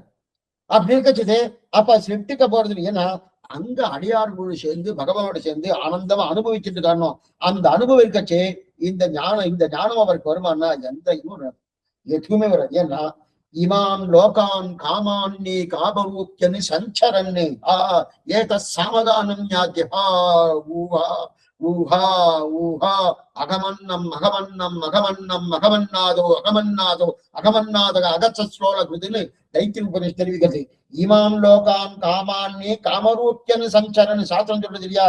இவன் வேண்டிய என்னென்ன சரீரங்கள் இருக்கோ இவன் பார்த்து இங்க நம்ம சினிமாலாம் பாக்குறோமோ நம்ம டபுள் ஆக்ஷன் ட்ரிபிள் ஆக்ஷன், ஒருத்தர் 9 ஆக்ஷன் பண்ணாரோ, ஒருத்தர் 4 ஆக்ஷன் பண்ணாரெல்லாம் பண்றோமோ, இதெல்லாம் முதல்ல பண்ணப்பட்டது ஸ்ரீவைகுண்டத்துல. இப்ப நாம அங்க போறோம். இப்ப நீங்க காலட்சம் கேட்டுட்டு இருக்கச்சு சட்டுன்னு உங்களுக்கு ஸ்ரீரங்கத்துல உற்சவம் நடக்குது சுவாமி, போய் சேவிக்கிறேன். என்ன பண்ற சுவாமி? ஒண்ணு காலட்சத்துல கிளிக் பண்ணணும், இல்ல ஸ்ரீரங்கம் போகணும், ஏதாவது ஒண்ணு தானே பண்ண முடியும். இப்ப ஸ்ரீவைகுண்டத்துல இருந்தோம்னா ரெண்டும் பண்ணலாம். எப்படி சுவாமி? இன்னொரு சரீரத்தை எடுத்துக்கலாம், இன்னொரு உடம்பு எடுத்துக்கலாம், இன்னொரு உடம்பு எடுத்துட்டு அங்க அனுபவிச்சுட்டு இருப்பேன், இங்க காலட்சம் அனுபவிச்சுவேன். இன்னொரு உடம்பு எடுத்துட்டு நெதர்லாண்டு அந்த சீனிவாச பெருமாளுக்கு அந்த கோவிந்த பெருமாளுக்கு அவனுக்கு அங்க திருவஞ்சனை இங்க சேவா காலம் அதை பண்ணிட்டு இருப்பேன். எத்தனை 100 சரீரம், 1 இல்ல 2 இல்ல, எத்தனை வேணா எடுத்துக்கலாம். ஒரு சரீரம் 2 சரீரம், ஒரு உடம்பு இல்ல, எத்தனை. அப்ப அத்தனை ஆத்மா ஒரு மாசம் ஒரே ஆத்மா தான். ஆத்மா ஒண்ணுதான், அத்தனை ஆத்மா வராது. இந்த ஆத்மாவுடைய தர்மபூத ஞானம் ஒவ்வொரு சரீரத்திலும் போயிடும். ஆத்மா இங்கதான் இருக்கு. இப்ப கையை அடிச்சா வலிக்கிறது இல்ல, ஆத்மாவுக்கு தான் ஞானம், கைக்கு ஞானம் இல்லை. கைக்கு ஒண்ணுமே இல்லை, கையை வெட்டிட்டோம், தனியா வந்துடுது. அதுக்கப்புறம் அந்த கையை நீங்க கைக்கு வலிக்குமா? இங்க அடிப்பட்ட இந்த இடம் வலிச்சுட்டு இருக்கும், கை தனியா வந்துடுச்சுன்னா வலிக்குமான வலிக்காது. ஏன்னா அதுக்கு ஞானமே இல்லை. உடம்புல மூளைக்கும் ஞானம் இல்லை. மூளைக்கு ஞானம் இருக்குன்னு மூளைக்கு ஞானம் கிடையாது. ஞானம் இருக்கக்கூடிய ஒரே வஸ்து ஆத்மா. ஆனா அது இங்க இருக்கு. இங்க ஆத்மா இருக்கிறபடியாலே அப்ப இங்க அடிச்சதுன்னா சுவாமி வலிக்கணும், எல்லா இடத்துலயும் அடிச்சா வலிக்கிறதுனா இதோடைய ஞானம். அது பார்த்தா தர்மபூத ஞானம்னு பேரு. அந்த தர்மபூத ஞானம் வந்து உடம்பு முழுவதும் பரவுறது. அதே தர்மபூத ஞானம் அந்த சரீரத்துல பரவுறது. எத்தனை சரீரம் எடுத்துக்கிறோமோ அத்தனை சரீரத்துல பரவி அது தனித்தனியா ஒவ்வொரு விஷயத்தையும் பகவதி விஷயமா எல்லாத்தையும் பூர்ணமா அனுபவிக்கிறது. அந்த அனுபவிக்க அந்த சக்தி யாருக்கு உண்டு? நமக்கே உண்டு. நமக்கு நிச்சயசூரியன் நான் சொல்ல. இப்ப நம்ம காலேஜ் கேட்டு இருக்கோமோ, சுவாமி நீங்க சொல்றச்சே எனக்கு ஆசையா இருக்கு, எப்பயே வந்துடப்படாதானா? வந்து எப்படி வரும்? கர்மாவை தொலைச்சிடணும். பாவ புண்ணியம் என்ன சுவாமி பண்ணணும்? பகவத் தியானம். உடனே வந்துருமா? உடனே தொலைக்கிறவருக்கு தியானம் இருந்தா வரும். சுவாமி பதில் இந்த மாதிரி இருந்தா சரியா இருக்கு. பதில் இப்படிதான் வரலைன்னா உடனே வரும்னா எத்தனை கோட்டி ஜன்மங்களா சேர்த்து வச்ச பாவம் அத்தனையும் தொலைக்கணும். உடனே வருமா? ஒரு ஜன்மாவா 2 ஜன்மாவா? கோடிக்கணக்கான ஜன்மால சேர்த்து கணக்கே கிடையாது. கற்றுக்கறவை கணங்கள் பல கறந்து அத்தனை சேர்த்து வச்சிருக்கக்கூடிய இல்லையே. அப்ப உடனே போகணும். எப்படி போகணும்? அதுக்குதான் பகவான்கிட்ட தியானம் பண்ணி மேற்கொண்டு அவனை திருவிழை பற்றி கொண்டு அந்த பாவத்தை நீதான் தொலைக்கணும். என்னால பிராய்ச்சித்தம் பண்ணியோ என்னால் அனுபவிச்சு தொலைக்க முடியாது, நீதான் பண்ணணும்னா அவரை பார்த்து அது பண்ண போறாரு. இதுக்கு சொல்வது என்ன? அப்ப அந்த முக்தாத்மாவுக்கு அந்த சக்தி இருக்குன்னா நித்யாவாக்கு அந்த சக்தி இல்லையா அப்படின்னு. ரெண்டாவது இங்க என்ன சொல்றேன்னா ஜெகத் வியாபார பாஜ்யம். ஜெகத் வியாபாரம்னா அப்ப இந்த முக்தாத்மாவே ஜெகத்தை சிருஷ்டிப்பான சுவாமி. இந்த லோகத்தை சிருஷ்டிக்கக்கூடிய சாமர்த்தியம் நமக்கே உண்டு. லோகத்தை இதை வைத்துக் கொண்டுதான் என்ன சொல்றேன்னா பிரம்மமும் ஜீவனும் ஒண்ணு. ஏன்னா அந்த சாமர்த்தியம் வந்துடுறது பிரம்மமும் ஜீவனும் ஒன்று. இதுக்கு அதுக்கு சம்பந்தம் இல்லை, ஆனா அது வேற விஷயம். இதுதான் இத ஒரு மதம். 17 மதங்கள் இருக்கு. அந்த 17 மதங்கள் ஏன்னா 17 மதத்தை எடுத்திருக்கார் பிரம்மசூத்திரத்துல வியாச பகவான். அதுல ஒரு மதம் இதை சொல்றது என்ன சொல்றதுன்னா இந்த மாதிரி 2 ஒண்ணு. ஏன்னா எனக்கு அந்த சக்தி வந்துடுறது, அப்ப நானே பிரம்மம் ஆயிடுறேன். அப்ப பிரம்மம் நானும் ஒண்ணு, அகம் பிரம்மாஸ்மி அப்படின்ற தன்மையும் இருக்கு. ஆனா அந்த மாதிரி சாஸ்திரம் சொல்லல. என்ன அர்த்தம் அகம் பிரம்மாஸ்மி என்ன அர்த்தம் பின்னாடி வரைச்ச பார்ப்போம். இது சொல்ல பார்த்தோம்னா அப்ப ஜெகத் வியாபார வியாச பகவான் தெரிவிக்கிறார். ஜெகத் வியாபாரம்னா அந்த தொழிலை, அந்த தொழில் பண்ணணும்னா வாஜ்யம் பண்ண மாட்டான். இவனுக்கு பண்றதுக்கு முடியாத நல்லாவே முடியும். இவனுக்கு பண்றதுக்கு உண்டான சக்தி இருக்கு, ஆனா பிராப்தி இல்லைன்ற. பிராப்தினா என்ன? சக்தினா சக்தினா பலம். சக்தி இருக்கு ஆனா பிராப்தி இல்லை. சக்தி என்பது வேறு, பிராப்தி என்பது வேறு. இப்ப ஒரு காரியம் பண்ணும், ஒரு காரியம் பண்றதுக்கு சக்தி இருக்கு, ஆனா அது பண்ணுமாமனு கேட்டா ஆமே அதெல்லாம் நான் பண்ண மாட்டேன் அப்படின்னு சொல்றாலும் அதுதான் பிராப்தி. புரியத்துக்காக சொல்றேன். ஒரு ராஜகுமாரி, ஒரு ராணி, அந்த ராணி நல்லா சாப்பிட்டு உடம்புல நல்லா தெம்பு இருக்கு, 22 வயசு, நல்லா தெம்பு இருக்கு. இப்ப நெல்லு குத்தணும். அந்த காலத்துல இந்த திட்டம் தான் சொல்லுவா, இந்த எக்ஸாம்பிள் தான் சொல்லுவா. நெல்லு குத்தணும். நெல்லு குத்துவதற்குண்டான தெம்பு அவள்கிட்ட இல்லையா? நல்லாவே இருக்கு. மற்ற வேலைக்காரர்கள் அந்த உதவுன்னு அந்த தெம்பு இருக்காது, நிறைய சாப்பிட்டுருக்காங்க அந்த தெம்பு. ஆனா குத்துவாளா? சக்தி இருக்கு, குத்துவாளா? மாட்டா. அதுதான் பிராப்தி. பிராப்தி இல்லை. குத்துவதற்குண்டான சக்தி உண்டு, நெல் குத்துவதற்குண்டான சக்தி உண்டு, ஆனா பிராப்தி இல்லை. ஏன்னா 10 வேலைக்காரன் 100 வேலைக்காரன் அத்தனை பேர் வச்சுட்டு இருக்கா இல்லையா? அத்தனை பேர் வச்சுட்டு நியாயம் பண்ணணும். இந்த பிராப்தின்னு சொல்லல. அதே போல இந்த முக்தாத்மாவுக்கு சிருஷ்டிப்பதற்குண்டான சக்தி இருந்தாலும் அந்த வேலை பகவானுடையது, நம்முடையது கிடையாது. எனக்கு பிராப்தி இல்லைன்னு அதுல ருச்சியே இருக்காது. இவன் பகவானை அனுபவத்திலேயே பூர்ணமா இருக்கானே தவிர எப்படி அனுபவிக்கலாம்? ஒவ்வொன்னு அனுபவம் நம்ம இச்சேதி வாதினகா இந்த இடத்துல அனுபவிக்கணும்னா நம்ம புரியத்துக்காக சொல்றேன். இப்ப நம்ம ரொம்ப பிடிச்சது ஒரு சக்கரை பொங்கல், இல்ல ஒரு ஜிலேபி அல்லது ஒரு ஜாங்கிரி, இதெல்லாம் சாப்பிடணும் வச்சுக்கேன். எத்தனை சாப்பிடணும் சாமி? ரொம்ப இஷ்டம் சாமி, ஒரு 100 கொண்டு வாங்க. சார் 100 கொண்டு வந்து வச்சாச்சு. வச்ச உடனே எத்தனை சாப்பிடுவார்? 10 சாப்பிட்டான்னு வச்சுக்க. 11 நாள் சாப்பிடுறது அப்ப அந்த சாப்பிடக்கூடிய வேகம் குறையும். 12வது சாப்பிடுறது வேகமே இல்லாம கீழே வச்சுக்குவார். அதுக்கப்புறம் என்ன சொன்னேன்? போறோம் அதுக்கு மேல என்னால முடியல, நாளைக்கு வேணா பாத்துக்கிறேன் இல்லையா? இப்ப அதே போல பகவான் இங்கிருந்து போற முக்தாத்மா நித்யாத்மா அனுபவிக்கிறா இல்லையா? அனுபவிச்சதுக்கு ஆட்சி சுவாமி எல்லாம் அனுபவிச்சுட்டேன். 2 நாள் 3 நாள், நாளே கிடையாது இங்க. 2 நாள் 3 நாள் அங்க சூரியனே கிடையாது, நாளும் கிடையாது, காலமும் கிடையாது. காலம் கிடையாதுன்னா அப்ப எப்படி சுவாமி? எப்பவும் வெளிச்சமா இருந்திருக்கும். இரவு கிடையாது, பகல் கிடையாது. பகல்னால என்னது? வெளிச்சம் இருக்கும், ஆனா சூரியனால வெளிச்சம் இல்லை, பகவானுடைய திருமேனி ஒளியால வெளிச்சம். அப்படி இருக்கச்சது இத்தனை அங்க இருந்துட்டு இருக்கணும். இந்த மாதிரி இருந்துட்டு இருக்கச்சு அப்படியே அவர் இருக்கச்சு என்ன ஆகும்னா, இப்ப அந்த மாதிரி பண்ணிட்டு இருக்கச்சு அங்க போயிட்டு இவருக்கு வேற ஏதாவது ஞாபகம் வருமான? ஒரு ஞாபகம் வரும். அதே ஞாபகத்தில் இருந்துட்டு இருக்காரு, அதே ஞாபகத்தில் இருந்துட்டு இருக்கா இல்லையா? அதே அப்படினால அந்த ஜெகத் வியாபாரம் நம்ம பண்ண வேண்டாம், பகவான் பார்த்து நமக்கு அதுக்கு சம்பந்தம் இல்லை அப்படின்னு பிரம்மத்தை அனுபவிக்கிறதுலே பூர்ணமா இருக்காரு. இதுக்கு சொல்லுவாங்க. இப்ப அந்த நித்தியசூரிகள், அந்த நித்தியசூரிகளை தலைவராக யாகத்தை யஜ்ஞத்தை முன்னு நடத்துறாங்க. அப்ப பிரம்மாவுக்கு உண்டான சக்தியை ஏற்படுத்தி கொள்வதற்காக இந்த யஜ்ஞம் நடத்துகிறாங்க அப்படின்னு யாரு? நித்தியசூரிகள். யத் புருஷேன அபிஷா தேவா யஜ்ஞமதன்வதா, யத் புருஷேன அபிஷா தேவா யஜ்ஞமதன்வதா வசந்தோ அஸ்யாசீதார்த்தியம் கிரீஷ்மயித்மரத்தபி. இந்த யஜ்ஞத்தை என்னென்ன விதமா சொல்றாருன்னு பார்ப்போம். என்னென்ன விதமா சொல்றா? வசந்த அஸ்ய ஆசீத் ஆஜ்யம். இந்த யஜ்ஞத்துக்கு வசந்தம், வசந்த ருது நெய்யாக இருக்கிறது. கிரீஷ்ம ருது அது வந்து சரத்தவி, இது எல்லாமே நெய்யென்ன, சமித்தென்ன, அபிசன்ன, இதெல்லாம் ஹோமம் பண்ணப்படுறதுன்னு தெரியுது. அப்ப நாமே வருஷத்துக்கு ஒரு காயத்ரி ஜபம் பண்றோம். பண்றோம்னா பண்றோம் தெரியாது, இருக்கட்டும். பண்றோம்னு பண்ணிட்டு இருக்கச்சே அது இந்த தலா ஆவணி ஆகட்டும், தலை தீபாவளி சொல்ற பாருங்க, அந்த மாதிரி தலா ஆவணி ஆகட்டும் வந்த தான் அந்த வழக்கம் வச்சிருக்க. சில பேர் அப்படிதான் பண்றான். அதுக்கப்புறம் அதான் போயிடுச்சு வாங்க இல்லையா. அப்ப அந்த பண்றச்சே இப்ப எதுக்கு சொல்ல வந்தானே இந்த விஷயத்த, சில பேர் யாகம் பண்றச்சே அந்த யாகத்துக்கு இந்த சரியா பண்ணுவாரா மாட்டாரோ. ஏன்னா இப்ப விஸ்வேஷனை யாகம் பண்றார், ஒழுங்கா பண்ணுவாரா மாட்டாரன்னா, இப்ப நாம பண்ற மாதிரி பண்ணுவாருன்னா நாம எப்படி பண்றோம்னு சொல்லணும். என்னன்னா இப்ப அந்த ஆவணி பண்ணணும், அந்த ஆவணி பண்ணது மறுநாள் காயத்ரி ஜபம். அந்த காயத்ரி பண்ணிட்டு இருக்கச்சே சில பேர் நம்ம சமைத்து 1008 சமைத்து போட்டு 1008 ஜபம் பண்ணணும். 1008 ஜபம் பண்ண மாட்டான். அதுக்குன்னு என்ன பண்ணிட்டா, சமித்தி பாதி சாவித்திரி பாதிமோ. சாவித்திரி சொல்லணும், காயத்ரி சொல்லணும். காயத்ரி ஒரு தடவை சொல்றது, சொன்னதுக்கு அப்புறம் அந்த சமித்து கையில இருக்கணும் குச்சி, அதுல போட்டுருது. சரி, ஒன்னாயிரத்தணும் ஆமா ஒன்னாயிரத்து ஒண்ணு கணக்குல சுவாமி 2 எப்படி சுவாமி 2 வரும்?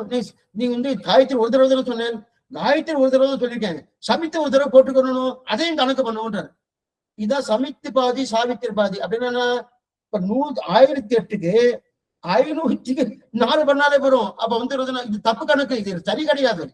இது சமித்து பாதி சாவித்திரி பாதி பண்ணுமா போல அவ பண்ண மாட்டா, பூர்ணமா பண்றான். ஏன்னா 1 2 இல்ல, பூர்ணமா என்ன உட்கார்ந்து இது வேதிக்கணும். ஏன்னா நமக்கு அந்த அளவுக்கு சக்தி இல்லை, அவளுக்கு பூர்ணமான சக்தி இருக்கு. அப்புறம் அந்த சக்தியால அந்த சரக்கு வச்சு கண்மண்டா அதுக்கு நெய், கரண்டி என்ன, நெய் என்ன, மத்தது என்ன, அதெல்லாம் போட்டு போட்டு போட்டு போட்டு போட்டு போட்டு பூர்ணமா பண்றா. ஏன்னா நமக்கு இந்த அக்னி காரியம்ன்றதே நமக்கு சரியா புரியாததுக்கு என்ன காரணம், நமக்கு இதுல கொஞ்சம் அன்வயம் கிடையாது. அக்னினாலே இந்த சருக்கு சமைத்த 2 சமைத்து வைக்கணும், மொத்தம் 9 திக்குகள் வரும். 8 திக்குகள்ன்றது வேறு, என் திசையும் அறிய மிகன் 9 திக்குகள் வரும். அந்த 9 திக்குகள் தகுந்தப்பட அந்த சமைத்த வைக்கணும், அங்கங்க அவிச வைக்கணும். அது கரண்டி இருக்கணும், கரண்டினா செருக்குன்னு பேரு. அந்த செருக்கு அதோடைய பாகமே வேற மாதிரியா இருக்கும். அந்தந்த இதை வைத்துக் கொண்டு பண்டாரணும். இதெல்லாம் பண்ணி அப்ப பிரம்மாவை உருவாக்கினா அவரே எப்ப உட்காரு அதுக்கான சக்தியை உருவாக்கி மேற்கொண்டு பண்ண ஏன்னா சிருஷ்டி முடித்த உடனே அந்த சிருஷ்டிக்கு அப்புறம் என்ன பண்றார், ஏது பண்றாருன்னு நம்ம அடுத்த வாரம். ஏதாவது சந்தேகம் இருந்தா அவசியம் கேட்க முடியும். பிரார்த்திக்கு ஆழ்வார் பெருமானாட்சி தில்லேசன் ஆச்சாரிய தில்லேசன் பகவதால் திருவிலேசன்.